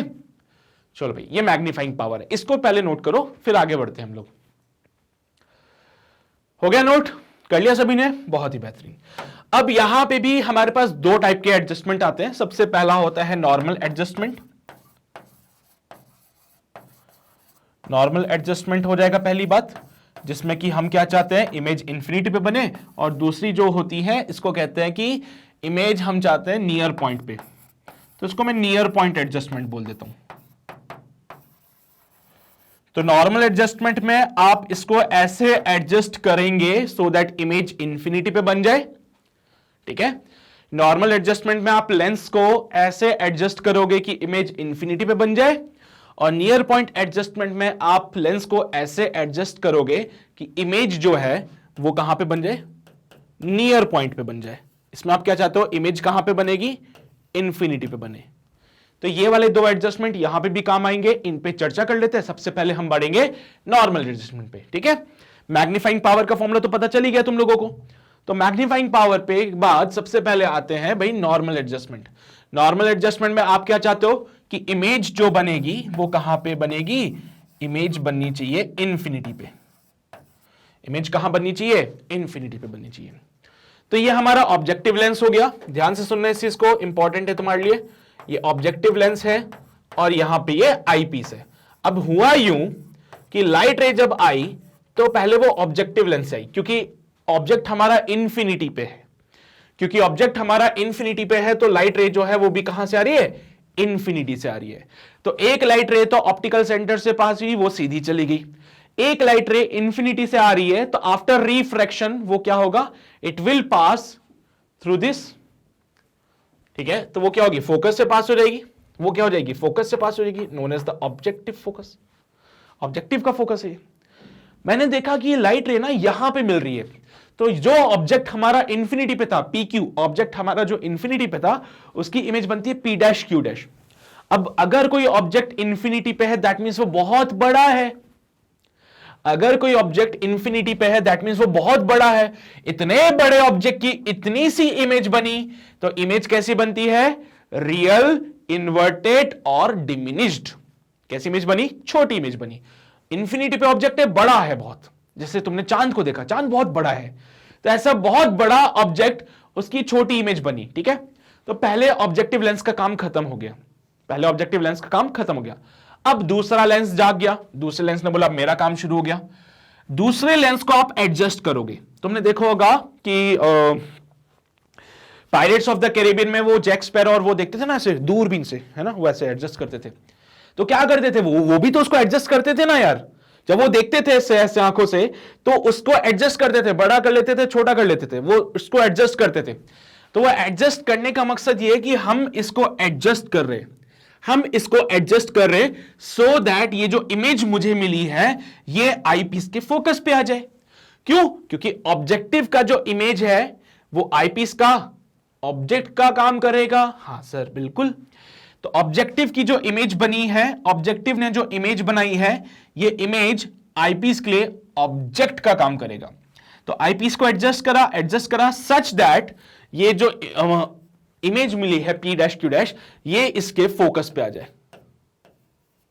ये कहां जाए, इसके फोकस पे आ जाए। और जैसे ही ये इमेज इसके फोकस पे आ गई, जैसे ही ये इमेज इसके फोकस पे आ गई, इस इमेज की, इस ऑब्जेक्ट की, समझना, ये जो इमेज थी ये आईपीस के लिए ऑब्जेक्ट का काम कर रही थी। तो जैसे ही ये आईपीस के फोकस पे आया, इसकी इमेज इंफिनिटी पे बना दी आईपीस ने इसकी इमेज इंफिनिटी पे बना दी। मैंने मैग्नीफाइंग पावर का फॉर्मूला बोला था बीटा अपॉन अल्फा, तो मैग्नीफाइंग पावर हो है बीटा अपॉन अल्फा। बीटा क्या था, फाइनल इमेज हमारी आंखों पे जो एंगल बना रही है, क्या वो बीटा ये है, हां सर ये रहा बीटा। देखो अल्फा क्या था, बिना किसी लेंस के अगर मैं किसी ऑब्जेक्ट को देखूं तो वो हमारे आंखों पे कितना एंगल बनाएगा। तो मान लो तुम्हारी आंख तुमने यहां रख दी, ठीक है, बिना किसी ऑप्टिकल इंस्ट्रूमेंट के अगर तुम यहां पे किसी ऑब्जेक्ट को देखोगे तो अल्फा एंगल बनाया उसने तुम्हारी आंखों पे, तो ये अल्फा हो गया, वो बीटा हो गया। सो बीटा बाय अल्फा, ये अल्फा है तो ये भी अल्फा हो जाता है। ये वाली बातें तुम्हें पता है ना कि अगर कुछ ऐसा सिनेरियो हो जाए, this angle is alpha so this is also alpha, तो ये भी अल्फा हो जाता है। अब इसको थोड़ा सा सिंप्लीफाई करोगे, कैलकुलेशन वाला पार्ट है, मैं उस पर नहीं जा रहा हूं, मैं डायरेक्टली आ जाता हूं। This can be written as focal length of the objective divided by focal length of the eyepiece. कैसे निकालना है वो भी मैं बता देता हूं तुम लोगों को। अल्फा की बात करते हैं तो दिस पार्ट, ये एंगल अल्फा,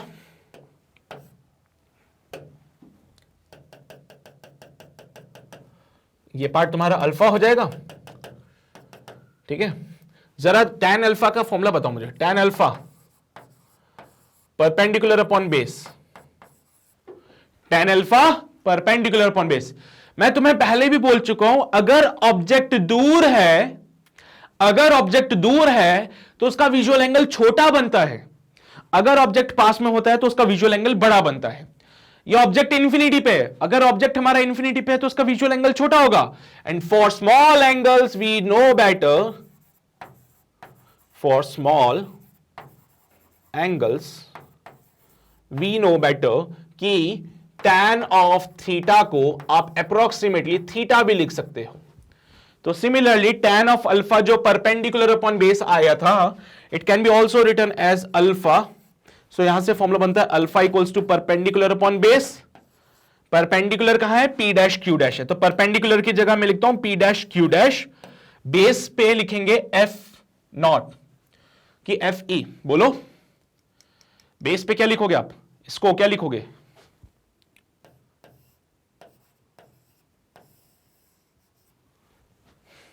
सही है, तो यहां पे मैंने लिख दिया VE।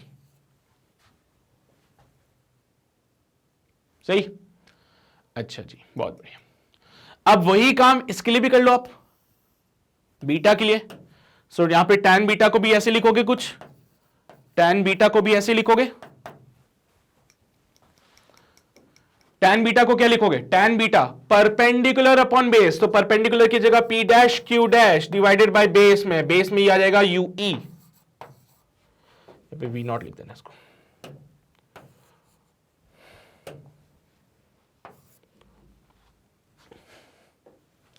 ठीक है, ये तो V नॉट हो जाएगा ना, V नॉट ऑब्जेक्टिव का इमेज यहां पे बन रहा है ना, V नॉट, और ये UE। सो यहां से बीटा आ जाएगा कितना? P dash Q dash divided by UE।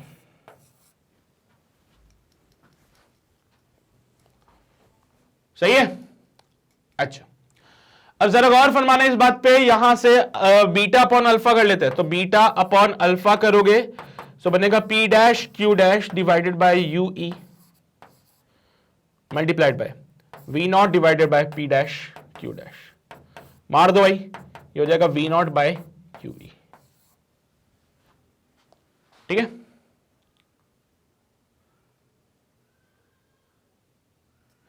अच्छा एक और चीज, जब लाइट रेज इंफिनिटी से आ रही थी, तो इमेज कहां पे बनती है? इसके लिए मैं यहां पे आ जाता हूं फिर से। एक छोटा सा पार्ट है जो मुझे कंफर्म करना है कि अगर लाइट रेज इंफिनिटी से आती है, मान लो कोई लेंस है, एंड अगर लाइट रेज इंफिनिटी से आ रही है तो इमेज कहां पे बनती है इसकी? फिर इमेज जो बनेगी वो कहां पे बनेगी? फोकस पे। सो यहां से लेके यहां तक this is V nought which is equals to F nought. अगर ऑब्जेक्ट हमारा इंफिनिटी पे है तो इमेज कहां पे बनती है? फोकस पे। तो यहां पे भी तो वही बात चलेगी यार, कि अगर आपका ऑब्जेक्ट, यहां पे गलत है थोड़ा सा, इसको करेक्ट करना, मैं गलत लिख देता हूं वहां पे। अगर आपका ऑब्जेक्ट इंफिनिटी पे है तो उसकी इमेज कहां पे बनेगी? फोकस पे बनेगी। तो यहां पे मैं पुट कर दूं फोकस, अरे हां ना, यहां पे F नॉट ऑब्जेक्टिव का फोकस। तो जहां आपको V नॉट दिख रहा है वहां पे F नॉट कर दीजिए, और जहां पे आपको UE दिख रहा है वहां UE ही रहने दीजिए। सो मैग्नीफाइंग पावर जो बीटा अपॉन अल्फा था, it can be written as F not by UE। इसको नोट कर लो, ये इंपॉर्टेंट है ज्यादा, इसको नोट कर लो, ये ज्यादा इंपॉर्टेंट अपने लिए। ठीक है, फोकल लेंथ के फोकल प्लेन में लाई करते हैं बेसिकली, उसका फोकल लेंथ आ जाता है वहां पे। अब एनी हाउ आप क्या कर रहे हो, इस आईपीस को एडजस्ट कर रहे हो, किसी भी तरह से आप इस आईपीस को एडजस्ट करो सच दैट ये पार्ट आईपीस के फोकस पे आ जाए। ये पार्ट अगर आईपीस के फोकस पे आ गया तो ही इमेज इंफिनिटी पे बनेगी। तो नॉर्मल एडजस्टमेंट के लिए हम चाहते हैं कि UE बराबर हो जाए FE के। नॉर्मल एडजस्टमेंट के लिए हम क्या चाहते हैं? UE बराबर FE हो जाए। तो UE अगर FE के बराबर होगा तो मैग्नीफाइंग पावर हो जाएगा कितना? Beta by alpha, it is equals to F not by FE। F not by FE, minus का साइन है, माइनस का साइन समझ जाओ क्या रिप्रेजेंट कर रहा है। पहली बात तो उल्टी इमेज बनने वाली है इसकी, ठीक है, उल्टी इमेज बनेगी। ऑब्जेक्टिव का जो फोकल लेंथ होता है वो बड़ा होता है, ठीक है, तो उसकी इमेज भी आपको नॉर्मल दिख जाएगी फिर इसमें, इसीलिए। तो this is the part for the magnifying power in case of normal adjustment. ठीक है, ये वाला पार्ट समझो थोड़ा सा, इसको जरूरी है समझना। यहां तक तो हम आ गए थे, V नॉट बाय यूई वाला पार्ट तो आ गया था। ये V नॉट बाय यूई से आगे क्या किया वो मैं समझा देता हूं। V नॉट क्या है? Image form by the objective. V not क्या है? Image formed by the objective. और ऑब्जेक्टिव जो इमेज बनाता है वो कहां पे बनाएगा? फोकस पे, अगर ऑब्जेक्ट को रखा है इंफिनिटी पे। तो ऑब्जेक्ट हमारा इंफिनिटी पे है, तो ऑब्जेक्ट अगर इंफिनिटी पे है तो ऑब्जेक्टिव जो इमेज बनाएगा वो ऑब्जेक्टिव के फोकस पे बनाएगा। तो V नॉट की जगह फोकस वाला पार्ट लिखना पड़ेगा, यानी कि focal length of the objective लिखना पड़ेगा। तो V नॉट की जगह मैंने F नॉट लिखा UE, यानी कि UE क्या है? अब ये जो इमेज है वो आईपीस के लिए ऑब्जेक्टिव का काम करेगी, तो ये हो जाएगा UE।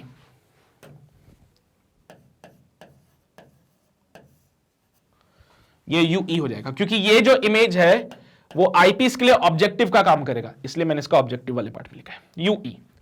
अब अलग अलग एडजस्टमेंट के लिए ये वैल्यूज चेंज हो जाएगी। अगर आप चाहते हो कि इमेज इंफिनिटी पे बने तो आपको आईपीस को ऐसे एडजस्ट करना पड़ेगा, आईपीस को ऐसे एडजस्ट करना पड़ेगा कि यहां पे आईपीस का फोकस आ जाए, और जैसे ही यहां पे आईपीस का फोकस आएगा इमेज आपकी इंफिनिटी पे बन जाएगी। तो यानी कि उस टाइम पे UE FE के बराबर हो जाएगा। तो नॉर्मल एडजस्टमेंट के लिए UE FE के बराबर होना चाहिए। तो F नॉट अपॉन FE की जगह, UE की जगह आप F not by FE put करेंगे। This is the part. Negative magnification आ रहा है, नेगेटिव मैग्निफिकेशन मतलब इमेज उल्टी बन रही है यहां पे, तो कोई दिक्कत नहीं है। ये उल्टी इमेज हमारे आंखों में जाएगी, आंखों पे रेटिना पे जाएगी और दिमाग इसको खुद ब खुद सीधी करके पढ़ लेगा, कोई दिक्कत वाली बात नहीं है। सही है, समझते हो ये सारी बातें? पक्का? Formula is the most important part तुम लोगों के लिए, बार बार बोल रहा हूं, फॉर्मूले पे ज्यादा फोकस करना, वो ज्यादा इंपॉर्टेंट होगा। और एक डायग्राम वगैरह देख लेना थोड़े से, ठीक है, वो इंपॉर्टेंट है क्योंकि। समझे बात? बढ़े आगे। अच्छा, इसके अलावा दूसरा एडजस्टमेंट है हमारे पास में, जिसमें कि हम चाहते हैं इमेज कहां पे बने? डी पे बने। तो फिर से वही बात, beta upon alpha can be written as F not by UE। F not by UE, ये मैग्नीफाइंग पावर का फॉर्मूला बन गया मेरे पास। तो भाई ये तो एक स्टैंडर्ड फॉर्मूला बन गया किसी भी टेलीस्कोप के लिए मैग्नीफाइंग पावर का। अगर बात होगी नॉर्मल एडजस्टमेंट की, तो नॉर्मल एडजस्टमेंट में क्या हो जाएगा? नॉर्मल एडजस्टमेंट में UE FE के बराबर हो जाएगा। दूसरा केस आता है जिसमें हम चाहते हैं इमेज जो है वो नियर पॉइंट पे बने। दूसरे केस में हम क्या चाहते हैं? इमेज जो है वो फॉर्म्ड एट नियर पॉइंट, यानी इसके लिए आपको V की जगह D पुट करना पड़ेगा। क्या वो नेगेटिव साइन के साथ पुट करेंगे? हाँ करो। तो ऐसे केसेस में फॉर्मूला बनता है 1/V minus 1/U is equal to 1/F। Eyepiece के लिए सारी बातें चल रही। मैं चाहता हूं इमेज बने माइनस का 1/D पे, तो माइनस ऑफ ऑब्जेक्ट भी उसी साइड रखा हुआ है is equal to 1/FE। So 1/U 1/FE plus का 1/D, बस ये पुट कर दीजिए वहां पे।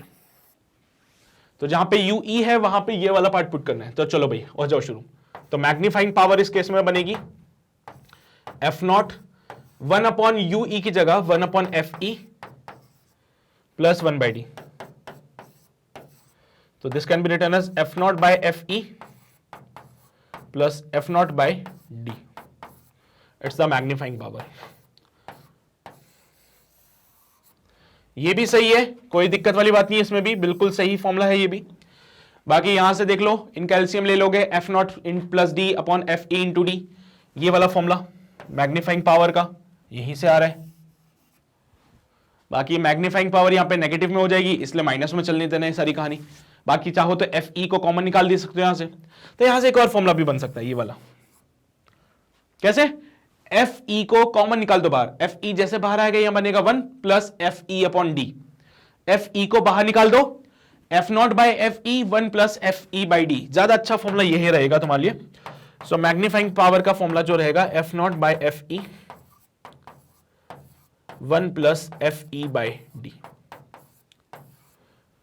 तो ये हमारे दूसरे वाला केस आ गया। पहला वाला केस नॉर्मल एडजस्टमेंट जिसमें मैग्नीफाइंग पावर जो बनता है वो हो जाएगा F नॉट बाय FE, और दूसरा केस जिसमें मैग्नीफाइंग पावर बनेगा f0/fe1 प्लस fe/d। बस यही दो केसेस हैं जो रिफ्रैक्टिंग टेलीस्कोप में हमारे काम आता है, जो कि एस्ट्रोनॉमिकल टेलीस्कोप था उसके लिए इंपॉर्टेंट था। बस डायग्राम तुम्हें पता है वैसा वाला बना चुके हो तुम लोग पहले भी, ठीक है। तो जो सबसे पहला डायग्राम मैंने बनवाया था ना टेलीस्कोप का, वही चलेगा इसमें भी। नोट कर लो इसको भी जल्दी से, नोट कर लो भाई। यहां पे हमारी आंखें एकदम टेस्ट फॉर्म में रहेगी, ठीक है। हो गया। अब बात यह है कि रिफ्रैक्टिंग टेलीस्कोप में थोड़ी सी दिक्कत थी। क्या क्या दिक्कतें थी? पहली बात तो मैंने पहले ही बोला कि ऑब्जेक्टिव लेंस जो हमें चाहिए वो ऑब्जेक्टिव लेंस कैसा होना चाहिए सर? बड़ा होना चाहिए। तो इतना बड़ा लेंस बनाने के लिए पैसा भी उतना ज्यादा चाहिए। हाँ सर, पैसा भी ज्यादा चाहिए। तो बिग एपर्चर वाला लेंस, बड़ा वाला लेंस बनाने के लिए बड़ा सारा पैसा चाहिए, है ना, बहुत सारा पैसा चाहिए। तो भाई बनाने में दिक्कत है इसको, है ना, कॉस्ट वाली दिक्कत, पैसे की दिक्कत है सर हम लोगों को थोड़ा सा। दूसरी बात यह है कि इसको फिर उसमें फिट करो, है ना, टेलीस्कोप में फिट करो, मेंटेन करो, ये सब। अरे सर इतना कौन झेलेगा इसको? तो इसका मेंटेनेंस लिख सकता हूं एक तरह से मैं, है ना, मेंटेन करने में भारी है इसको। तीसरी चीज, क्योंकि लेंस है, लेंस में तो तुम्हें पता है दिक्कतें होती है। क्रोमेटिक एब्रेशन एक बीमारी है लेंस की, जिससे वो क्या करता है, अलग अलग वेवलेंथ के लिए अलग अलग फोकस डिफाइन करता है। It is a defect of the lens. Similarly एक और होता है स्फेरिकल एब्रेशन, जिसमें कि क्या होता है, वो अलग अलग रेज के लिए अलग अलग फोकस डिफाइन करता है। जैसे कि मैं दोनों दिखा देता हूं यहां पे। मान लीजिए कोई लेंस है जिसमें कि क्रोमेटिक एब्रेशन है, और अगर क्रोमेटिक एब्रेशन है तो यहां पे अगर लाइट रे आई तो रेड कलर के लिए उसका वेव फोकस अलग होगा, बट अगर यही चीज हम वायलेट कलर के लिए डिफाइन करें तो इसका फोकस अलग हो जाएगा।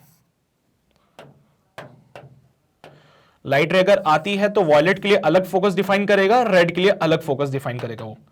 तो ये वाली दिक्कत है भाई इसमें। This is known as chromatic aberration. तो रेड के लिए अलग फोकस डिफाइन कर दिया और वायलेट के लिए अलग फोकस डिफाइन कर दिया उसने। तो ऐसी वाली दिक्कत है, मतलब अलग अलग फोकस मिलेंगे अलग अलग कलर्स में, तो ये क्रोमेटिक एब्रेशन होता है, अलग अलग कलर्स के लिए अलग अलग फोकस मिलना। तो लेंस में ये वाली दिक्कत है, तो इससे इमेज में थोड़ी सी दिक्कत आती है भाई, इमेज तुम्हें क्लियर इमेज नहीं दिखेगी, है ना। तो ये वाली दिक्कत है। स्फेरिकल एब्रेशन का मतलब होता है कि अगर तुम्हारे पास दो रेज आ रही है, एक तो है मार्जिनल रेस जो कि दूर दूर है, और एक है पैरेक्सियल रेस जो कि पास पास है। अब अगर मार्जिनल रेस और पैरेक्सियल रेस की बात करें तो इसका फोकस जैसे मान लो यहां पे है, तो मार्जिनल का फोकस वो यहां पे डिफाइन कर देगा। तो अलग अलग रेस के लिए फोकस उसने अलग डिफाइन कर दिया, पैरेक्सियल के लिए यहां पे और मार्जिनल के लिए यहां पे FM और FP, पैरेक्सियल के लिए आगे, मार्जिनल के पीछे। मतलब ऐसे एक डिफेक्ट्स हैं जो लेंस में आते हैं, ठीक है। तो क्रोमेटिक एब्रेशन यानी कि अलग अलग कलर्स के लिए अलग अलग वेवलेंथ फोकस डिफाइन करना, और स्फेरिकल एब्रेशन मतलब अलग अलग रेज के लिए अलग अलग फोकस डिफाइन करना। तो जब भाई फोकस ही अलग अलग हो जाएंगे तो तुम्हारी इमेज में तो दिक्कत आएगी ना फिर। इसीलिए हम क्या करते हैं, इस लेंस को हटाने की कोशिश करते हैं। तो इन चीजों को ओवरकम करने के लिए हमने बोला कि भाई मिरर का यूज कर लें क्या, क्योंकि मिरर में बनाने में भी ज्यादा खर्चा नहीं होगा, मेंटेन भी इजीली हो जाएगा, टिकाने में एक बारी में आसान हो जाएगा ना। तो उसमें क्रोमेटिक एब्रेशन होता है मिरर में, है ना, ये सारे खर्चे खत्म हो जाएंगे उसमें। और ना ही उस मिरर में स्फेरिकल एब्रेशन होता है। मिरर में भले कोई सी भी लाइट रे हो, सारी फोकस पे आके गिरती है। लेंस की तरह थोड़ी कि सर अलग अलग लाइट रे के लिए अलग अलग फोकस डिफाइन करते हैं। लेंस के लिए तुमने देखा होगा हम हमेशा बोलते हैं कि लेंस कैसा होना चाहिए, थिन लेंस होना चाहिए, और हम हमेशा पैराएक्सियल रेस को ही कंसीडर करते थे यहां पे। तो ये वाली बातें थोड़ा सा ध्यान रखना। लेंस में कुछ डिफेक्ट होते हैं जिसके कारण हम ऑप्टिकल इंस्ट्रूमेंट में, स्पेशली टेलीस्कोप की बात करूं तो उसको हम चेंज करने की कोशिश करते हैं। तो ये रिफ्रैक्शन वाली पिक्चर थी जिसमें थोड़ी सी दिक्कतें आ रही थी। इन चीजों को ओवरकम करने के लिए हम लोग आ गए कहां पे, रिफ्लेक्टिंग टेलीस्कोप पे। अब रिफ्लेक्टिंग टेलीस्कोप की कहानी क्या है वो मैं बता देता हूं, अभी इस पे चिंता मत करो, स्लाइड जो गई वहां पे आ जाएंगे भी फिर से। तो it is difficult and expensive to make such a large, यहां पे मैं हाईलाइट कर रहा हूं उन पॉइंट्स को, वो नोट कर लेना। वो लेंथ ऑफ ट्यूब है सिर्फ, है ना। तो मैं लग रहा होगा कि सर पता नहीं आपने क्या छुड़वा दिया, मैंने कुछ छुड़वाया नहीं है, सिर्फ लेंथ ऑफ ट्यूब है। जैसा माइक्रोस्कोप में आया था लेंथ ऑफ ट्यूब, वही लेंथ ऑफ ट्यूब यहां पे भी रहेगा। तो लेंथ ऑफ ट्यूब जैसा माइक्रोस्कोप में आया था वैसे ही यहां पे रहेगा। देखो यहां तक तो आपके ऑब्जेक्टिव का फोकस होता है और यहां पे आईपीस का ऑब्जेक्टिव पोजीशन आता है। तो लेंथ एल जो हो जाएगा वो एफ नॉट प्लस यूई हो जाएगा। ठीक है, एफ नॉट प्लस यूई हो जाएगा। अब अगर नॉर्मल एडजस्टमेंट है, नॉर्मल के लिए तो यूई की जगह तुम्हें पता ही है क्या करना होता है ना। तो नॉर्मल एडजस्टमेंट में क्या हो जाएगा, ध्यान से एक बार देख लो फटाफट से। नॉर्मल वाले में यूई जो है वो एफ ई के बराबर हो जाएगा, तो लेंथ बनेगी एफ नॉट प्लस एफ ई। ये तो पहला वाला हो गया। दूसरे वाले एडजस्टमेंट में यूई का फॉर्मूला कुछ और होता है, तो वहां पे अलग अलग फॉर्मूले आ जाते हैं। ठीक है, नियर पॉइंट के लिए अगर आप बात करो तो यहां पे लेंथ बन जाता है F nought plus F not E D upon F E plus D, F E D upon F E plus D. ठीक है, मत करो इतने चक्कर में मत पड़ो, सिर्फ इतना लिखो कि भाई नियर पॉइंट एडजस्टमेंट के लिए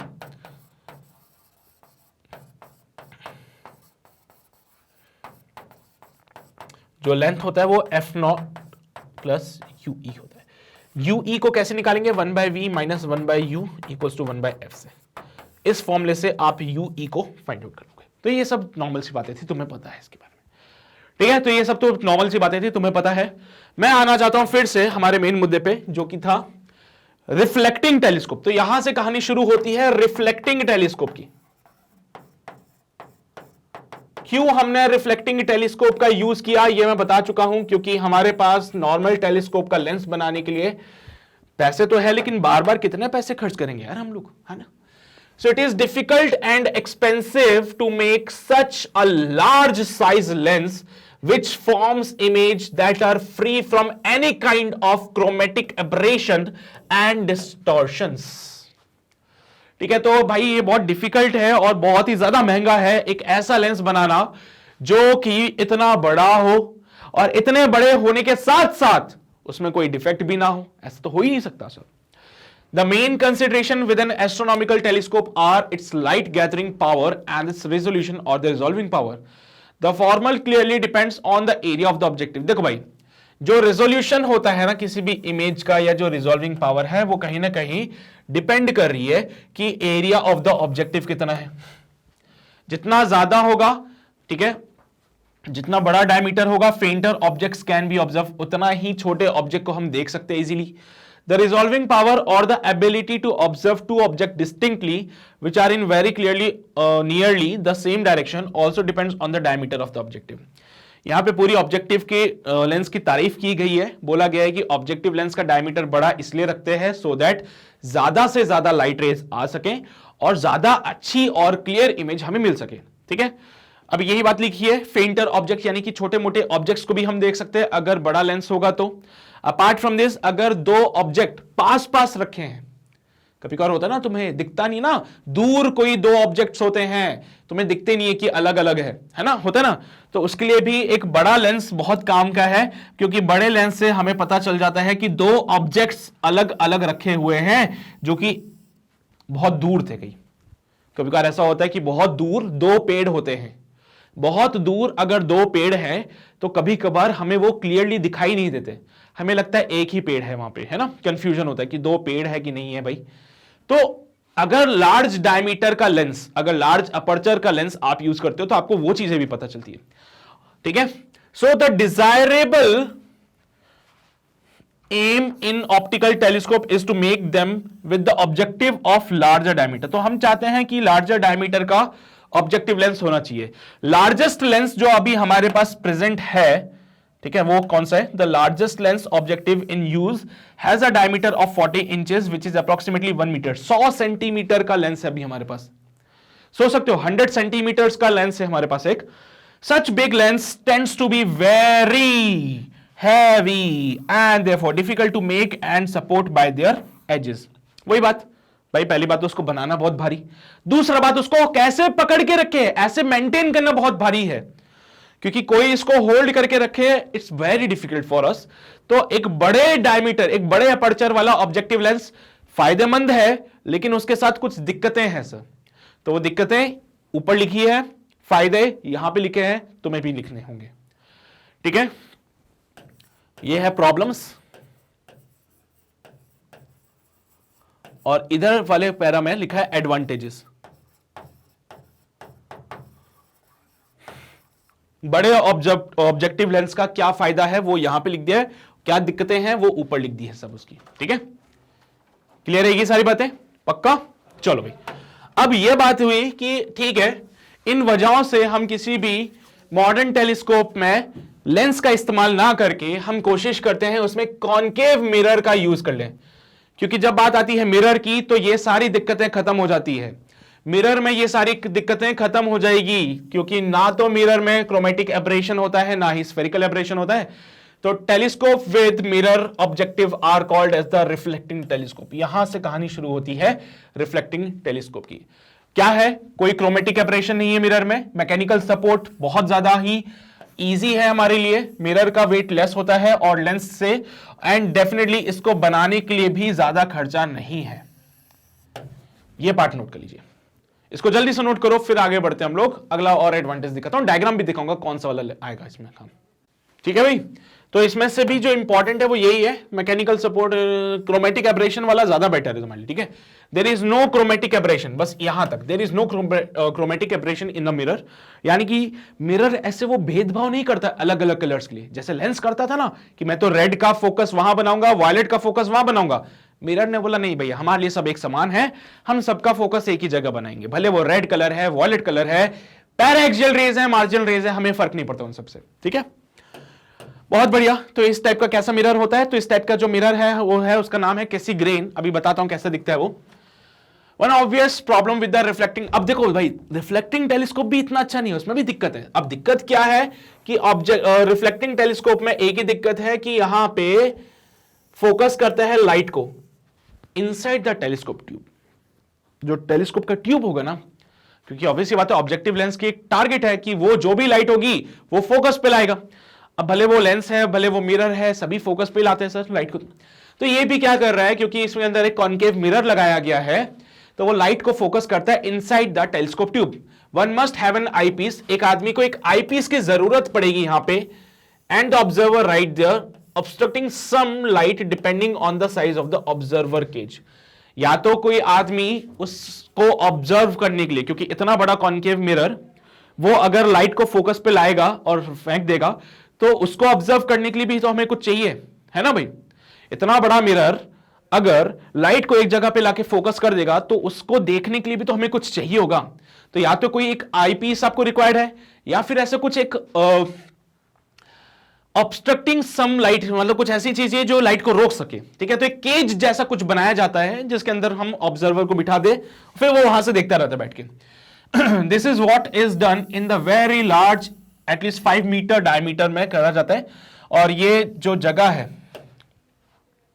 ठीक है, तो this is what is done in the very large, यानी कि 5 मीटर्स का अभी तक का जो सबसे बड़ा रिफ्लेक्टिंग टेलीस्कोप का जो ऑब्जेक्टिव मिरर हमें मिला है ना, वो इतने साइज का अभी तक। ठीक है, वो कहां रखा है? माउंट पैलोमार टेलीस्कोप, जो कि कैलिफोर्निया में है। And the viewer sits near the focal point of the mirror in a small cage. यहां पे देखो, इस जगह पे, ये कैलिफोर्निया में एक जगह है, वहां पे जो टेलीस्कोप है माउंट पैलोमार टेलीस्कोप जो है, जिसका ऑब्जेक्टिव मिरर जो कॉनकेव हम यूज कर रहे थे, वो 200 इंचेस के डायमीटर है इसका, है ना, बहुत अपर्चर है बेसिकली इसका, डायमीटर ले लो। ठीक है, ऑलमोस्ट इतने मीटर्स का डायमीटर, ऑलमोस्ट 5 मीटर्स, यानी कि 500 सेंटीमीटर भी बोल सकते हो इसको। तो इस केस में क्या होता है कि जब ये लाइट को फोकस करता है ना, तो एक जो भी ऑब्जर्वर होता है एक स्मॉल केज में वहां पे बैठ के देखता है उस चीज को। तो ये वाली चीजें हैं थोड़ी सी दिक्कत वाली बातें, तो कोई बात नहीं, दिक्कतें तो है ही से, लेकिन काम आसान भी तो हो रहा है उससे हमारा। तो इस टाइप का एक, ये इतना ज्यादा इंपॉर्टेंट नहीं है तुम्हारे लिए। ठीक है, इस पे इतना नहीं है, बस तुम्हें ज्ञान के लिए बता दी बातें। इंपॉर्टेंट यहां से फिर से, Another solution to the problem is, अब देखो वो दिक्कत थी लेकिन उसका समाधान कर दिया हम लोगों ने। उसका सॉल्यूशन क्या दिया हम लोगों ने कि यहां पे हम लाइट को डिफ्लेक्ट कर देंगे एक और मिरर का यूज करके। तो बेसिकली हमने क्या किया, एक और मिरर का यूज कर लिया और लाइट को डिफ्लेक्ट कर दिया। तो यहां पे देख रहे हो आप लोग, ये ऑब्जेक्टिव मिरर हो गया जो कि कॉनकेव है, एक ऑब्जेक्टिव मिरर जो कि कॉनकेव है। यहां से लाइट रे आई, अब ये यहां से टकरा के बेसिकली मिलनी कहां चाहती थी? मिलना तो सर यहां पे था, हम लोगों को लाइट को मिलना तो यहां पे था। तो यहां पे कोई आदमी को बिठाना पड़ता था पहले सर देखने के लिए, पर इस चीज को हमने ओवरकम किया। हमने ओवरकम किया इस चीज को। कैसे किया? आपने बीच में एक सेकेंडरी मिरर लगा दिया। सेकेंडरी मिरर कैसा होगा? कॉन्वेक्स वाला मिरर लगा दिया सर, सेकेंडरी कॉन्वेक्स मिरर आपने लगा दिया। एक स्पेसिफिक टेलीस्कोप की बात कर रहा हूं मैं यहां पे, ठीक है। तो एक कॉन्वेक्स मिरर लगा दिया, अब जो भी लाइट रे आती है वो यहां से रिफ्लेक्ट होती है और इधर एक आईपीस लगा दो, उस आईपीस पे जाके आपको इमेज मिल जाती है। यहां से आप देखोगे, ये आईपीस है, यहां से आप देखोगे तो आपको आपकी इमेज मस्त वाली मिल जाएगी। Such an arrangement using a convex secondary mirror, such an arrangement using a convex secondary mirror to focus the incident light which now passes through a hole in the objective primary mirror, this is known as Cassegrain telescope। इस telescope का नाम Cassegrain है। हुआ यूं कि objective mirror के अंदर एक होल बना दिया, ऑब्जेक्टिव मिरर के अंदर एक होल बना दिया है और यहां पे जब लाइट रे आती है इधर जाके रिफ्लेक्ट होती है, सेकेंडरी मिरर जो कि कॉन्वेक्स था उसको लगा दिया, यहां से भी रिफ्लेक्शन हुआ और लाइट हमारे पास आईपीस के पास आ गई और यहां से हम आपको वो जो ऑब्जेक्ट इंफिनिटी पे था, दो ऑब्जेक्ट इंफिनिटी पे था, उसकी इमेज यहां मिल जाती है। सही बात रहेगी अब ये, यहां तक तो कोई समस्या नहीं है, ठीक है। इस टाइप के जो मिरर होते हैं इनको कैसीग्रेन मिरर कहते हैं, इसको कैसीग्रेन मिलेंगे, ठीक है। तो ये स्पेलिंग नोट कर लेना, ये इंपॉर्टेंट है। तो ये एक रिफ्लेक्टिंग टेलीस्कोप का केस हुआ, देखा तुमने, कहीं पे भी रिफ्रैक्शन नहीं है, सब जगह रिफ्लेक्शन है। So it is a case of a reflecting telescope, it is a case of a reflecting telescope. तो रिफ्लेक्टिंग टेलीस्कोप अगर कोई तुमसे पूछे तो ये वाला आंसर दे देना उसको फिर, ठीक है। इसके अलावा एक और न्यूटोनियन भी होता है। न्यूटोनियन में कुछ नहीं है, सिंपल सी बात है, सेम अलाइनमेंट बना देना, सेम सब कुछ बना देना। यहां पे प्लेन मिरर आ रहता है, तो एक केस आता है जिसमें यहां प्लेन मिरर यूज किया जाता है, एक केस आता है जिसमें यहां पे प्लेन मिरर यूज किया जाता है जो कि इंक्लाइन होता है एट 45 डिग्री। एक और रिफ्लेक्टिंग टेलीस्कोप है जिसमें एक कॉन्वेक्स मिरर की जगह प्लेन मिरर यूज किया जाता है जो कि 45 डिग्री पे इंक्लाइंड होता है। अब वो इंक्लाइंड है 45 डिग्री पे, तो वो लाइट नीचे की तरफ मारता है, उसका आईपीस नीचे लगा होता है। That's called the Newtonian telescope. उसको क्या बोलोगे? न्यूटोनियन टेलीस्कोप बोलते हो उसको। तो ऐसे दो टाइप के रिफ्लेक्टिंग टेलीस्कोप है, पहला हो गया कैसीग्रेन वाला, दूसरा हो जाता है न्यूटोनियन टेलीस्कोप। न्यूटोनियन में कुछ भी डिफरेंट नहीं है, ये कॉन्वेक्स मिरर की जगह न्यूटोनियन वाले में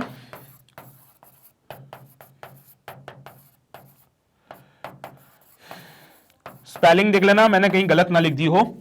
न्यूटोनियन वाले टेलीस्कोप में क्या होता है, कॉन्वेक्स मिरर की जगह एक प्लेन मिरर होता है जो कि इंक्लाइन होता है 45 डिग्री पे। तो एक प्लेन मिरर जो कि इंक्लाइंड होता है 45 डिग्री पे, जिससे कि जो लाइट रे है वो यहां पे जाके गिरती है, उसका आईपीस यहां पे कहीं बना होता है, उसका आईपीस जो होता है वो यहां पे बना होता है, इधर न्यूटोनियन वाले का आईपीस यहां पे बना होता है, ठीक है। तो न्यूटोनियन वाला पार्ट तुम्हारे पास नहीं है, तुम्हारे लिए सिर्फ कैसीग्रेन है।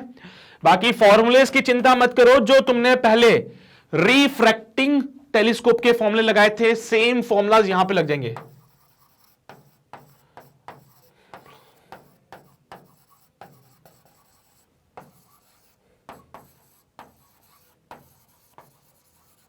तो रिफ्रैक्टिंग टेलीस्कोप के जो फॉर्मूलाज थे वो सारे वैलिड हैं यहां पे,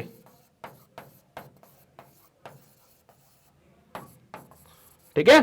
अरे हाँ भाई, बिल्कुल कुछ भी नया नहीं है सर, पुराने फॉर्मूले लग जाएंगे। जो जो फॉर्मूले तुमने नॉर्मल एडजस्टमेंट के लिए, नियर पॉइंट के लिए पढ़े हैं, वो सारे फॉर्मूले रिफ्लेक्टिंग के लिए भी वैलिड है, ठीक है। पक्का नोट कर लो भाई, ये इंपॉर्टेंट है। कर लिया सभी ने नोट? पक्का बढ़े आगे, बहुत ही बेहतरीन। आगे बढ़ने वाली बातें कुछ नहीं है, बस इतनी सी ही बातें थी हमारे पास टेलीस्कोप से रिलेटेड।